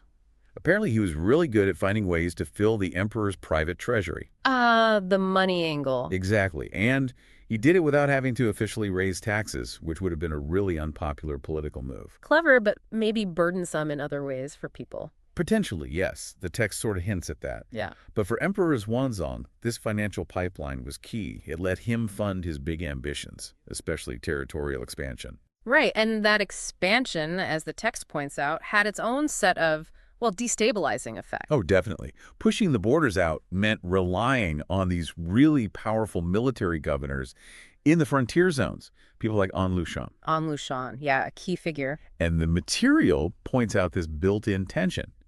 You had these governors, often not ethnically Han Chinese, wielding huge military power, and then you had the traditional Confucian officials back at court. They often clashed. So a power struggle brewing. Absolutely. And while Xuanzong probably felt he needed these powerful generals for defense and expansion, the conflict, particularly between Lushan and Yang Guizhong, just kept escalating. And the emperor tried to manage them. He tried to balance them, yeah. But his attempts really backfired. The text specifically mentions Yang Guizhong raiding Lushan's house in the capital as a major flashpoint. Which basically pushed Lushan over the edge. It certainly seems like a major trigger for the rebellion, yeah. And that leads us straight into the chaos and the tragedy at Mawei. Right. The rebellion starts, the Tang armies struggle initially. Yeah, the text briefly covers Lushan's advance, the Tang forces being surprisingly weak at first, and Emperor Xuanzong having to flee the capital in a panic. And they end up at Mawei. Exactly. And that's where the mutiny happens. The soldiers kill Yang Guizhong first. And then they demand Yang Guifei. Yes. The emperor is forced to order her death. But what's really insightful in the text is the analysis of why the mutiny likely happened. It wasn't just about blaming the Yangs. The argument is probably not entirely, or at least not in a planned way. It suggests it was more of a spontaneous explosion. The soldiers were hungry, they were panicked, their supply lines had broken down, basically. The administration had failed them. So desperation and anger boiled over. Exactly. And in that chaos, they lash out at who they see as responsible. First Yang Guizhong, the powerful minister. And then, perhaps fearing reprisals from her later, or just caught up in the moment, they demand Yang Guifei too. It's a grim picture of system collapse. Wow, okay, so that's the sequence of events. But how did people in the Tang Dynasty make sense of all this afterwards? Was there one main explanation? That's where it gets really interesting, looking at contemporary reactions. The text basically lays out two main camps, two viewpoints you see in Tang writings. Okay, what's the first one? The first, and maybe the most common one you hear about, is placing the blame squarely on Yang Guifei, making her the scapegoat. The femme fatale narrative. Pretty much. The text mentions poems by really famous poets, Du Fu, Lu Yuxi, Li Shangyin, Du Mu, that all kind of echo this sentiment, blaming her beauty or influence for the disaster. So the poets were pointing the finger. They were reflecting a certain feeling, definitely, but the source also cautions us, not to just take these poetic sentiments as, like, objective historical analysis or assume they align perfectly with modern values. It's poetry expressing grief and anger. Right, art reflecting emotion. What was the other perspective then, the second viewpoint? The second view was, well, more critical of the system itself. The text brings this out using the perspective of Li Yi, who, interestingly, is the hero of another famous Tang story, the story of Hou Xiaoyu. So a character's view representing a real argument. Sort of, yeah. This viewpoint argued that you couldn't just blame one woman. The real fault lay with the officials, the court, the emperor perhaps, for failing to deal with the underlying political problems, the social issues, the military structure that allowed the whole thing to happen. A more systemic critique. Exactly. It suggests a deeper, more complex understanding was also present, even back then. Yeah. People weren't all just blaming Yang Guifei. Some were looking at the bigger picture, the failures of governance. That's fascinating. So even close to the time, there wasn't just one story. There was debate, different interpretations. Right, which makes sense. It was a massive national trauma. Okay, let's circle back to Bai Juyi and his poem, The Everlasting Regret, because it was just so popular. How did Bai Juyi himself feel about this blockbuster hit he'd created? It's really interesting. The text suggests he had, well, complicated feelings, maybe even a bit conflicted. How so? He wasn't just proud of it. He was proud of its popularity, definitely, and the artistry involved, but personally. He seemed to have this kind of, I don't know, double standard. Double standard? Yeah. He apparently thought his other poems, the ones that were more directly political, more critical, more aimed at social commentary, those were the really important ones. His serious work. And the everlasting regret. He saw it as maybe less significant in the grand scheme, despite everyone loving it. He felt it didn't carry enough of a political warning, maybe too focused on the romance and tragedy. That's a fascinating peek into his priorities as a Tang intellectual. He valued the political critique over the massive cultural impact. Seems that way. Which leads us to another point. Historical accuracy in the poem. The sources say he wasn't strictly sticking to the facts. Right. He took some liberties. Poetic license? Definitely. The text gives a key example. He presents Guifei as if she were basically a young, unmarried maiden when she first caught Emperor Xuanzong's eye. But that wasn't true, was it? No, the historical reality is that she was already married to Xuanzong's son, the Prince of Shu. She was his daughter-in-law. Whoa. Okay, that's a big detail to change. It is. But the text argues this probably wasn't about, like, political censorship or being afraid to mention it. Oh, how do we know? Because another famous poet, Lushan, wrote poems that did directly allude to her previous marriage to the prince. So the information was out there, it wasn't taboo. So Bai Juyi's choice was artistic. Exactly.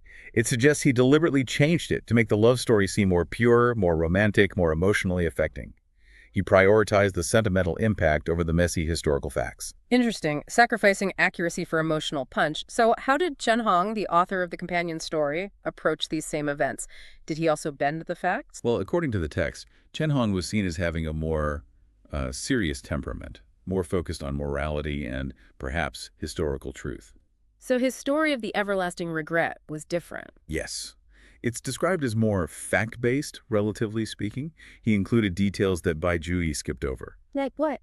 Like explicitly mentioning Yang Guifei's initial marriage to the Prince of Shu, and also detailing the rise of the whole Yang family and the negative impact their power had.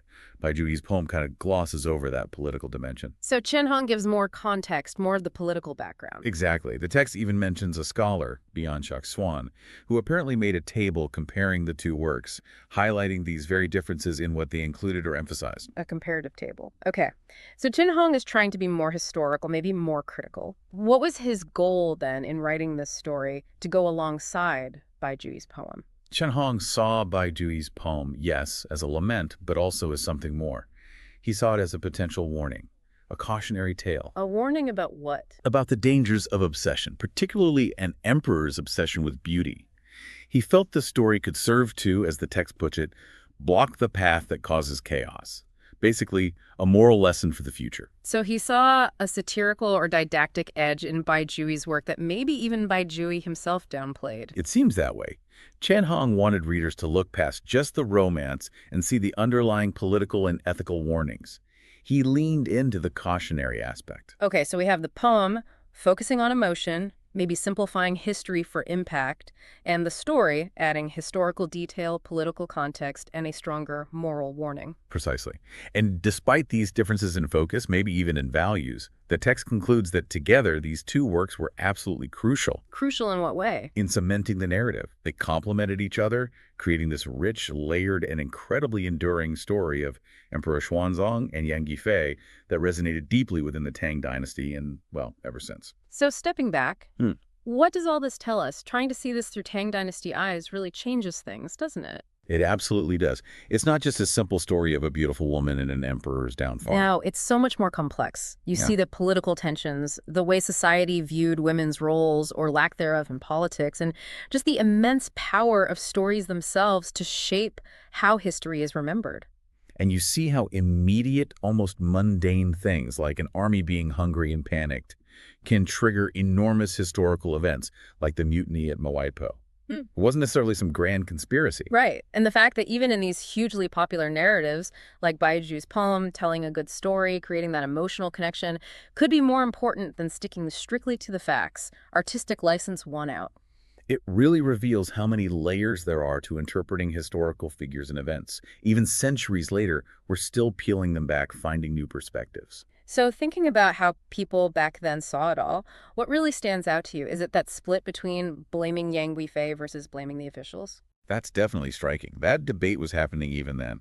Or maybe it's just how intertwined personal story, like this intense romance, became with the fate of an entire empire. Yeah, the blend of romantic tragedy and political critique is powerful. It certainly leaves you with a lot to think about, doesn't it? How history gets told and retold. We all know those stories that just keep coming back, right? They might get a new coat of paint, maybe a different spin. But that core idea, that fundamental element, it just endures. Yeah, absolutely. In folklore and literature, we actually call that a motif. A motif. Right. A recurring foundational piece of a story. Exactly. And if you want a fantastic example of a motif that has really, really stood the test of time. Let me guess.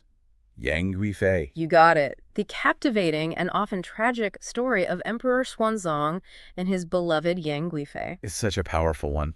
It really is. And what's fascinating here is precisely how this particular narrative, which is, grounded in actual historical figures and events from the Tang Dynasty. Real people, real history. Has proven to be such incredibly fertile ground for creative reinterpretations. So our mission today is to really delve into how this story of love and loss has been taken up and reimagined throughout history. And the source material we're looking at actually helps us out here. It does. It groups these later tellings into some really insightful categories. It'll help us understand this fascinating evolution over centuries. Okay, great. So let's dive into the first way this story gets retold. It sounds like the original account is just the starting point, and then storytellers decide to, elaborate. Elaborate is the perfect word. Think of it like a basic melody that then gets all sorts of harmonies and instrumental flourishes added. Right. The key characteristic of this type of retelling is this gradual accumulation of detail. Our source highlights the toe of Yang Taizhen from the Song Dynasty as a prime example. The Song Dynasty. Yes. And what's interesting is that it essentially took Bai Juyi's famous poem, The Story of the Everlasting Regret, as its backbone. Okay, so starting with a classic. Exactly. And then it wove in numerous other anecdotes about Emperor Xuanzong and Yang Guifei that were circulating during the Tang Dynasty. So pulling in other bits and pieces. Which resulted in a much more extensive and detailed narrative. And, this impulse to add more details in the Song Dynasty might reflect a growing demand for more elaborate narratives. Maybe people just wanted more story. Perhaps. And maybe a desire to humanize these legendary figures with relatable anecdotes for a wider, increasingly literate audience. And these weren't just random additions, were they? The Song Dynasty audience clearly had their own interests. I love that little story. Oh, the one about Zhao Faiyan? Yes. Emperor Xuanzong and Yang Guifei reading about Empress Zhao Faiyan. She was apparently so slender, the emperor built her this special platform to protect her from the wind. Incredible image, isn't it? And Xuanzong's remark to Yang Guifei, something like, well, we certainly don't have that problem, became the origin of the saying, Huan is plump while Faiyan is slender. It's a great anecdote. It really shows how these later storytellers were tapping into what everyday folks found engaging. It highlights that evolving cultural appreciation. Definitely. So what comes after the Song Dynasty embellishments? Well, then we move into the Yuan Dynasty and Bai Pu's Zaju. That was a popular form of Chinese opera then. Okay, opera. And the title was The Rain on the Parasol Tree. That's the one. The title itself is so evocative, isn't it? It is. It directly echoes that very poignant line in The Everlasting Regret. About the autumn rain. And the falling parasol leaves, just amplifying Emperor Minghuang's intense longing after Yang Guifei's death. Just heartbreaking. It really is. And Bai Pu, he was recognized as one of the 4 great masters of Yuan opera. So a major figure. Oh, absolutely. He really took that single powerful image and constructed this whole emotionally resonant drama around it. He truly expanded on that line, crafting these very moving librettos that delve deeply into the emperor's profound grief. So we see this trend, expanding the narrative, adding personal details, culturally relevant references. Exactly. This desire to elaborate on the core story continued. Then, jumping forward to the Qing Dynasty, we encounter Hongsheng's The Palace of Eternal Life. Ah, yes. And this one is long. 50 acts. That's a significant undertaking for any audience. 50? Wow. That's commitment. And it's traditionally been held in incredibly high esteem, right? Very high esteem. Our source mentions that Hongsheng lived through the quite turbulent transition from the Ming to the Qing dynasty. A difficult time. Very. And he experienced his own share of hardships. It really makes you wonder how his personal experiences, living through such a tumultuous period, might have colored his retelling. Exactly. It likely imbued his work with a deeper sense of loss and maybe the fragility of power. Perhaps that explains some of the tragic weight often associated with his version. That makes sense. It seems almost inevitable his life would find its way in. I think so. So with this first type of retelling, we observe a clear pattern. The original story acts as a seed, and over time, more and more details, anecdotes, dramatic expansions get layered on. Like a snowball. Precisely. Almost like a snowball gathering size as it rolls downhill. Okay, so type 1 is all about adding layers, embellishing the original. But the second type takes a slightly different tack, you said. Yes, a different angle. It still keeps Emperor Mingwang and Yang Guifei at its center, fundamentally. But suddenly, other characters step forward and really grab our attention. They almost overshadow the main players we thought we knew. Interesting. So the focus shifts even within the same basic story. Precisely. These are the stories where the familiar narrative framework remains, but new figures are introduced who become quite central to the drama. And the prime example our source provides is the fascinating legend of the Plum Princess. The Plum Princess. Now, this is a character I find really intriguing. Her given name was Jiang Caping. Jiang Caping, yes. From Lushan in Fujian. And apparently, even from a young age, she was deeply interested in the Tunans from the Book of Songs. That's one of the oldest collections of Chinese poetry. It is, often exploring themes of love, daily life. But the traditional interpretation back then wasn't just about romance. No.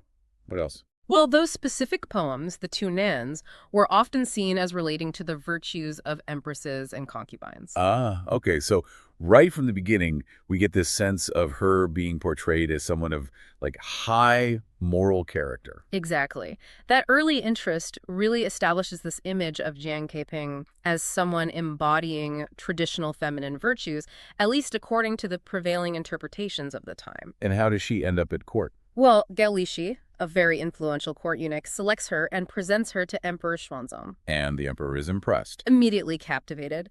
So much so that he bestows upon her the affectionate nickname Plum Princess because she just loved plum blossoms. Plum Princess, the lovely image. Yeah. But of course, here comes Yang Guifei. Here comes Yang Guifei. And as is often the case in these kinds of stories, happiness seems to be rather fleeting. The emperor hopes they'll get along, maybe become friends. Doesn't sound likely somehow. Well, no, it doesn't exactly happen. We get this real contrast in personalities drawn in these later stories. How so? The Plum Princess is described as elegant, dignified, while Yang Guifei is portrayed as more, clingy and overtly charming. And I guess charm wins out. It seems that way in this version. Because the Plum Princess ultimately ends up being sent away to the rather desolate Shangyang Cold Palace. The Cold Palace. Sounds grim. It's a classic narrative setup, isn't it? The stark contrast, the rival consorts. But even in exile, it seems the Plum Princess continues to hold a special place in the Emperor's affections. So he doesn't forget her. Not entirely. There's this account of a secret meeting they have. It's so dramatic. The what? Particularly with Yang Guifei's unexpected arrival the following morning. Emperor Xuanzong frantically trying to hide the Plum Princess inside a tent. It's almost farcical, but with this real underlying tension. Oh, dear. And I bet Yang Guifei isn't easily fooled. Definitely not. She notices the untouched tableware, spots a telltale pair of women's shoes. The shoes. Classic giveaway. She puts the pieces together very quickly and confronts the emperor directly. What does he do? Well, first he feigns illness to avoid her. But then when he discovers that a well-meaning but perhaps overzealous little eunuch has already sent the Plum Princess back to the Cold Palace, the emperor's reaction is shockingly severe. He orders the poor eunuch's execution. Just like that. Wow, that's a stark reminder of the power dynamics at play. And the emperor's volatile nature sometimes. It truly underscores the absolute power held by the emperor. But even after this brutal act, he still sends the Plum Princess her shoes and jewelry. A small gesture, maybe. Perhaps. But one that elicits this incredibly poignant question from her. Has His Majesty truly abandoned me to this extent? Heartbreaking. And then her sharp retort, famously calling Yang Guifei a fat maidservant. Whoa. That's surprisingly cutting. It is, isn't it? Even in her despair and isolation, she doesn't lose her sharp wit. It really gives you a sense of her pride, even then. That line really does stick with you. This elegant, refined woman delivering such a direct, almost crude insult. Mm-hmm. And the story continues in a way that, interestingly, mirrors Yang Guifei's own fate in the Everlasting Regret. How so? The emperor doesn't dare summon the Plum Princess again. He doesn't take her with him when he flees during the Anshi rebellion. Just like Yang Guifei was left behind, in a sense. Right. And then, upon his return, he searches for her body. Except, instead of finding her remains, all they discover are her shoes and jewelry. Just those items. Only the shoes and jewelry. That echoes something, doesn't it? It echoes a very common motif in ancient storytelling, as our source points out. The discovery of only a personal item, a shoe, a sachet at the supposed grave of a significant figure, particularly a beautiful woman. What does it usually mean? It often suggests a kind of transcendence, an almost immortal or Buddha-like quality. It's this recurring element, finding an item instead of a body, a powerful motif in itself, signifying they've somehow moved beyond the mortal realm. Which segues perfectly, actually, into the third type of later stories. The ones where she doesn't die. Exactly. The ones that propose Yang Guifei didn't actually meet her end at Mawei Slope. This theory seems to hold a particular fascination, especially for, well, more contemporary audiences. It really does. You know, this desire to rewrite tragedy reflects a common human tendency, I think, to resist unhappy endings, particularly for beloved figures. And it opened up all sorts of new possibilities. It certainly resonates with the desire to avoid that tragic conclusion of the original narrative. Our source mentions these quite vivid accounts that have emerged over time. Describing how she might have escaped. Yes, elaborate schemes. A palace maid sacrificing herself in her place, Yang Guifei managing to blend in with the chaos of refugees. It opens up a whole new spectrum of possibilities and what-ifs. And if she did manage to escape, the big question is, where does she go? That's the next logical question, yes. And it leads to this really intriguing, though maybe less glamorous legend of her possibly becoming a prostitute in the coastal regions. Wow, that's quite a dramatic turn in her supposed fate. A real fall from grace. It is a dramatic shift, and our source even hints that the somewhat ethereal and otherworldly descriptions in Bai Juyi's and Chen Hong's accounts, you know, where Emperor Xuanzong is searching for Yang Guifei's spirit, they might even perhaps allude to this possibility, a metaphorical search for her in these far-off, less glamorous locations. Interesting interpretation. And of course, the Everlasting Regret itself places her on a fairy mountain on the sea. Right, that mythical place. Which is further specified in the story of the Everlasting Regret as a high fairy mountain modeled after Penglai, a sort of mythical island paradise. Okay, so we have these Chinese legends about her survival, but then takes another twist with Japan. Ah, yes, which then takes a really fascinating turn with the intense Japanese fascination with this legend. There are claims of relics, even a tomb. A tomb in Japan for Yang Guifei. Supposedly. Even Mount Fuji gets woven into some versions of the story, and the idea that Yang Guifei was actually a reincarnated Japanese deity. A Japanese god. Sent to do what? Sent to distract the emperor from any potential invasion of Japan. That's quite a creative leap, wouldn't you say? That's wild. A divine spy. It is a remarkable example of cultural appropriation and reinterpretation. As our source rightly points out, it is indeed a fabrication, but it speaks volumes, doesn't it? About what? About the historical desire for cultural connection and a sense of shared heritage in the regions surrounding China, especially before the rise of strong, modern nation-states. So claiming famous Chinese figures as their own, in a way. Exactly. These kinds of legends, claiming that significant figures like Taibo, Xu Fu, and even Yang Guifei ended up in their lands, it was a way of establishing a perceived shared history and cultural affinity. And this wasn't just Japan. No, similar legends, as we've seen, existed in Korea and Vietnam as well. But then things changed. Well, it's a really interesting point that as these distinct national identities solidified, those same regions often then tried to distance themselves from these very legends, probably needing to emphasize their own distinct national boundaries and histories, so stories that blurred those lines became less desirable. It's a fascinating shift in how these stories were perceived and utilized over time. It really is. From shared myth to distinct national narrative. It truly is. So, as we bring this deep dive to a close, we've journeyed through the many transformations of that initial motif, the Emperor Xuanzong and Yang Guifei story. We really have. We've observed how it has branched out in so many diverse and imaginative directions over time. We've explored stories that meticulously add to the original narrative. Like the snowball effect. Yes. Then those that cleverly shift the spotlight onto other compelling characters within the same historical context, like the Plum Princess. Right. And even those that boldly reimagine the ending altogether, suggesting she didn't die. It really makes you ponder, doesn't it? Oh. Why do certain historical figures and their stories continue to be reinterpreted, adapted across different eras, different cultures? What does that tell us about our own evolving values and interests as societies? It's a great question. It is. And speaking of interests and things to consider, our source material actually concludes with a little teaser for what could be our next deep dive. Oh, what's that? The question of whether Yang Guifei was in fact actually fat. Yeah, and to be specific, we're looking at beauty standards during their reign from 618 to 907 AD. Okay. Talking about why were plump women considered beautiful during that time. It's such a rich period. Yeah. Artistically, culturally, I think we'll find some surprises along the way. I think so too. And the really cool thing about this is we've got poems, we've got essays, we've got paintings, sculptures, even figurines. Oh, wow. Yeah, lots to look at. It's a lot to unpack. It is. And get ready for some twists and turns because we're going to uncover some unexpected connections to calligraphy, to horses, and even city planning. I love that. Yeah, it's going to be a ride.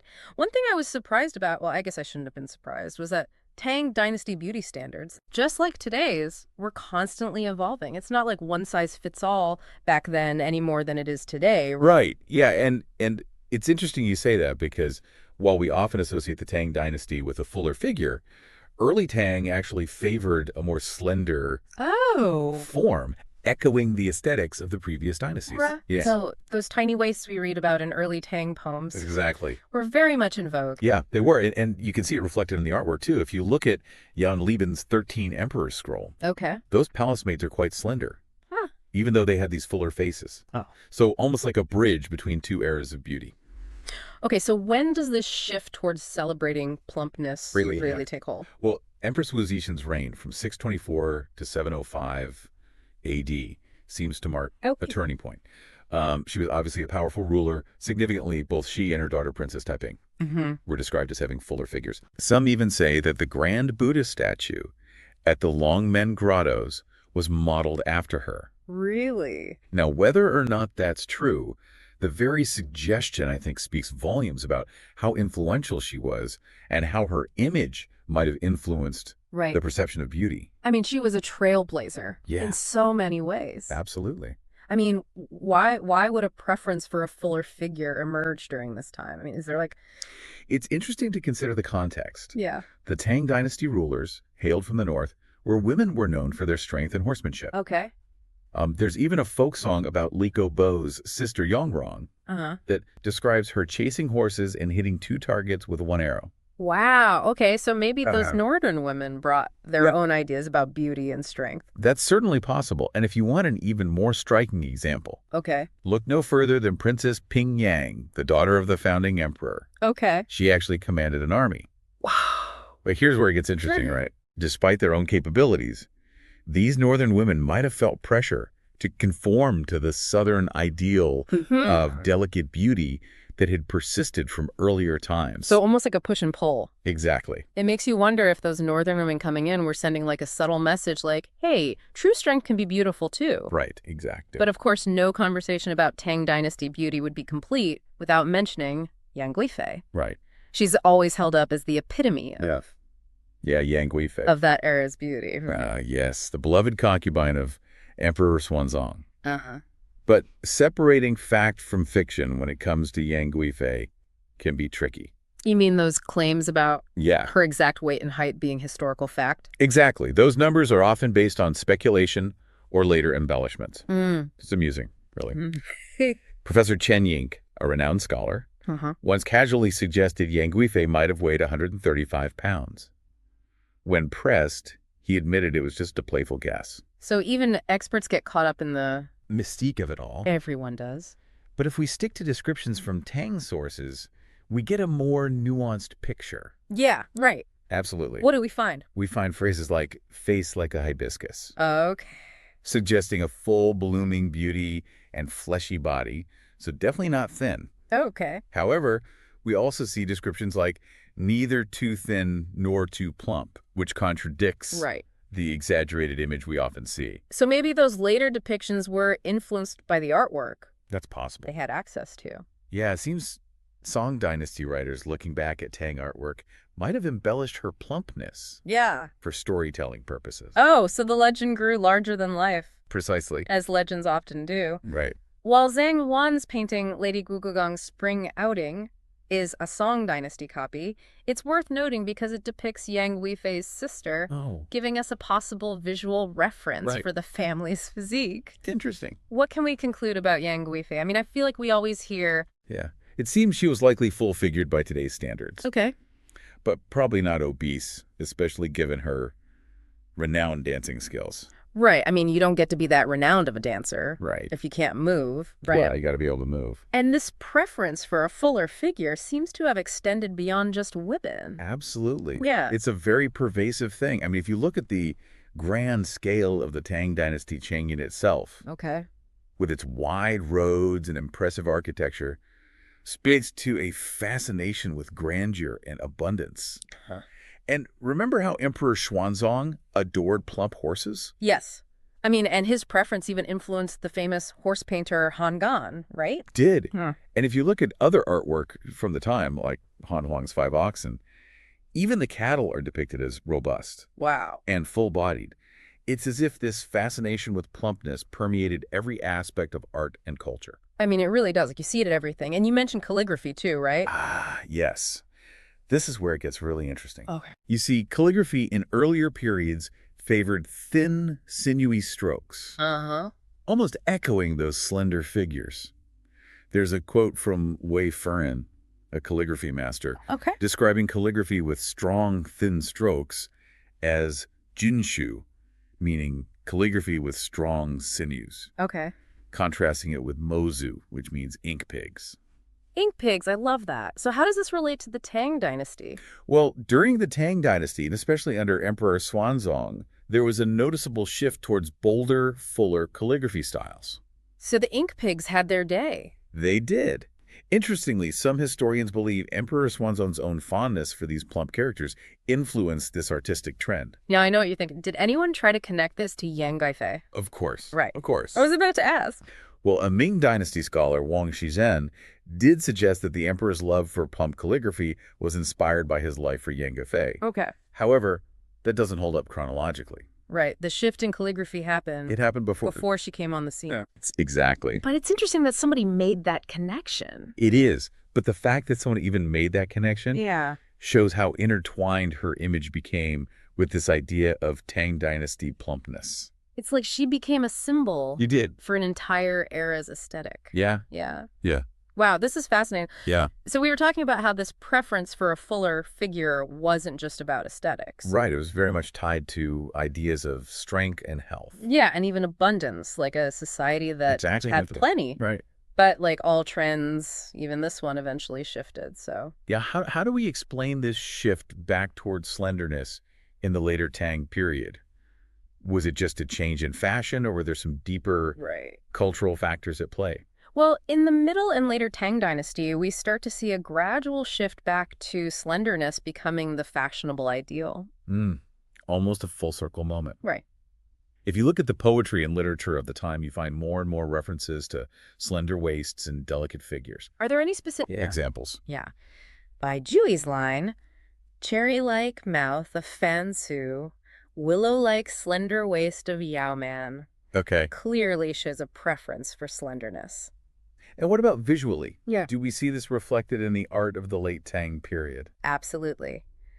The legend of Bufan, a story about a beautiful concubine, describes her as so slender and graceful that she seems unable to bear the weight of her silk clothes. Wow, that's quite a visual. Right. It almost sounds like a return to the aesthetics of the Wei and Jin dynasties, which came before the Tang. It does, doesn't it? Yeah. It's as if the pendulum is swinging back, bridging the gap to the Song Dynasty, where slenderness became even more pronounced. It's so interesting, this idea that beauty trends are almost cyclical. Right. What caused this shift back in the Tang Dynasty? I mean, is there any one thing we can point to? It's difficult to pinpoint a single cause. Yeah. But it was likely a combination of factors. Changing tastes, new influences from other regions, and perhaps even a desire to differentiate themselves from the earlier Tang. To set themselves apart. Yeah, exactly. And of course, it's important to remember that even during this later period, there were still exceptions to the rule, right? Oh, absolutely. Okay. You still find descriptions of full-figured women being considered beautiful, especially in certain contexts. What kind of contexts? Well, in the story of Yingying, the female protagonist, Kui Yingying, is described as having skin smooth and plump like jade. That sounds lovely. But I thought we were talking about slenderness being back in fashion. Right, but there's nuance to it, right? Li Yu offered an interesting interpretation of why plumpness might still be appealing in certain situations. He suggested that while slender figures might be visually pleasing from afar, a little more flesh is more comfortable up close. Okay, that's a pretty straightforward assessment. It is.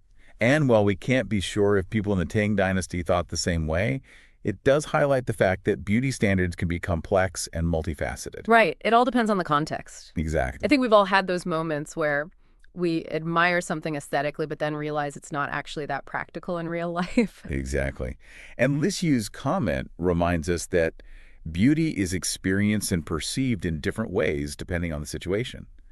So thinking about all this, what can we take away from this exploration of Tang Dynasty beauty standards? Well, it seems like the key takeaway is that beauty standards are fluid. Right. And dynamic, constantly being shaped and reshaped by various forces. The Tang Dynasty is a perfect example of this. Yeah. We've seen how geographic differences, the influence of powerful figures like Empress Wu, and artistic trends like calligraphy and painting all contributed to how people viewed beauty. And we can't forget those horse-riding women of the North. Absolutely. They really challenge our assumptions about women for sure. In ancient China. They remind us to look beyond stereotypes and appreciate the complexities of history.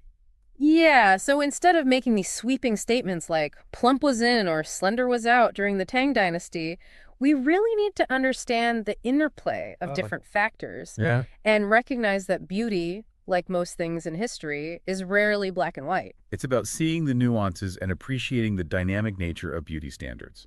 We've talked about shifting ideals and powerful figures, but what about the connection between beauty and social status in Tang China? I mean, was there a link between how people looked and where they stood in society? That's a great question.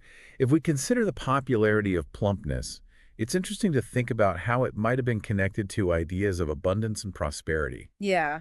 In a society where food could be scarce, having a fuller figure could be seen as a sign of wealth and well-being. That makes sense. The way of communicating, look at me, I can afford to eat well. Exactly. And this wasn't just limited to women. Remember Emperor Xuanzong's fondness for plump horses? Well, horses were a symbol of power and prestige. So owning a strong, well-fed horse was a very visible sign of status. It's almost like saying, I'm so powerful, even my horses are living the good life. Precisely. This connection between physical appearance and social standing is something we see throughout history and even today. Think about all the products and treatments marketed as ways to achieve a youthful or healthy look. Right. They're often linked to ideas of success and attractiveness. It's a reminder that beauty standards are often intertwined with social and economic factors. Yeah. What's considered beautiful can be heavily influenced by who holds the power. Absolutely. And resources. So while we can appreciate the artistic beauty of Tang Dynasty paintings and sculptures, we should remember that they also reflect the social hierarchies and values of that time. Those images tell a story about power, status, and the ideals valued in Tang society. So we're not just looking at pretty pictures, we're uncovering layers of history. Exactly. Understanding how art, culture, and social dynamics are all connected. And that's what makes studying history so rewarding. It's not just about memorizing dates and names, but about understanding how people lived, what they believed in, and how those beliefs shaped their world. Okay, before we move on, I have one more question. Okay. About specific features. We've talked about plumpness being favored for a time in Tang China, but were there other specific facial features, hairstyles, or even personality traits that were considered attractive? Ooh, you're really digging deep now. I am. And you know what? There were definitely certain features considered desirable during the Tang Dynasty. Tell me everything. What were the must-have features for a Tang Dynasty beauty icon? Well, A full round face was in vogue. Okay. Often described as moon-shaped or like a full moon. Okay. Plump cheeks and a soft chin were much more desirable than a sharp jawline or high cheekbones. And remember how we talked about young Guifei being described as having a face like a hibiscus? Yeah, it does sound lovely. Well, it points to another important feature, a fair complexion. Pale, flawless skin was highly prized and associated with beauty and refinement. I can see why that would be desirable, especially in a time before sunscreen and modern skincare. Right. A fair complexion was a sign that you didn't have to work outdoors, suggesting a life of leisure and comfort. It was a visible marker of your social status. Exactly. And thin, arched eyebrows, often described as willow leaf or crescent moon-shaped, were considered very stylish. So quite the opposite of the thick, bold brows that are popular today. It's amazing how beauty trends can change so drastically over time. Okay, what about hair? Any particular hairstyles that were all the rage in Tang China? Oh, definitely. Elaborate hairstyles were a major part of Tang Dynasty fashion. Okay. Women often wore their hair long and styled it in intricate updos, adorned with flowers, jewels, and even gold ornaments. Wow, that sounds super glamorous. They were? What did these elaborate hairstyles look like? I mean, do we have any? Oh, we have a good idea thanks to the many Tang Dynasty paintings and figurines that depict them. Oh, one popular style was the cloud bun, where the hair was piled high on the head in a swirling cloud-like shape. Oh, I can just imagine how stunning those must have looked with all those intricate details and sparkling ornaments. But was it all about outer beauty? Or were there personality traits that were considered attractive as well? That's an excellent point. Grace, elegance, and refinement were all highly valued. Okay. A woman who was well-educated, skilled in the arts, and could carry herself with poise and confidence. So inner beauty was just as important as outer beauty. Absolutely. And this emphasis on intelligence and refinement makes sense when you consider the cultural flourishing that took place during the Tang Dynasty. Yeah. It was a time of great artistic and intellectual achievements, and these qualities were reflected in the ideals of beauty. It's like saying beauty is more than skin deep. It's about what's inside, too. Precisely. And I think that's a valuable lesson we can take away from exploring Tang Dynasty beauty standards. It reminds us that beauty is multifaceted and encompasses not just physical appearance, but also intelligence, grace, and inner strength. You know, it's amazing how much we can learn about a society by just looking how they viewed beauty. Yeah, beauty standards often act like a mirror. Yeah. Reflecting the values and aspirations of a particular time and place. And speaking of changing beauty standards, it really makes you wonder what people will think about our current ideals in the future. Right. What will people 100 years from now think about our Instagram filters? Oh, yeah. And perfectly posed selfies. I can't even imagine. I mean, it's kind of like how we look back at some beauty practices of the past, like foot binding or using lead-based makeup. Okay. I mean, those were considered fashionable at the time. Yeah. But today, we see them as harmful. It's a good reminder that beauty standards aren't always about what's healthy or natural. They can be influenced by all sorts of things. Cultural norms, social pressures, even marketing and advertising. So how do we navigate this ever-changing world of beauty standards, knowing they aren't always based on what's best for us? That's the big question. There's no easy answer. Yeah. But I think a good place to start is by being critical of the messages we see and hear every day. You mean all those ads telling us we need to be thinner or younger? Yeah, exactly. Yeah. It's about recognizing that those messages are often trying to sell us something, a product, a lifestyle, an idea. Yeah. It's about taking a step back and asking ourselves, is this really what beauty means to me? It's about recognizing that beauty is diverse and subjective. It's about how we feel about ourselves, not how others see us. Couldn't have said it better myself. Yeah. Embracing our individuality and recognizing that what makes us unique also makes us beautiful. And maybe someday people will look back at our era and say, wow, they were really onto something with that whole body positivity and self-love movement. The fact that we're having these conversations and questioning outdated notions of beauty is a positive sign. Right. It shows we're evolving and redefining beauty on our own terms. So we've explored how Tang China viewed beauty with its emphasis on plumpness, elegance, and refinement. Yeah. We've seen how those ideals reflected their values and aspirations. And now we turn it over to you, dear listener. Yes. What qualities do you find most attractive in yourself and others? What does beauty mean to you? And how do your own values and aspirations influence your perception of beauty? Those are great questions to think about, and we hope this deep dive has given you a new perspective on beauty, both past and present. And hey, if you found this discussion useful, maybe learned something new, definitely hit that subscribe button. We do these deep dives regularly, exploring valuable ideas. We appreciate you tuning in. Yeah, thanks for joining us.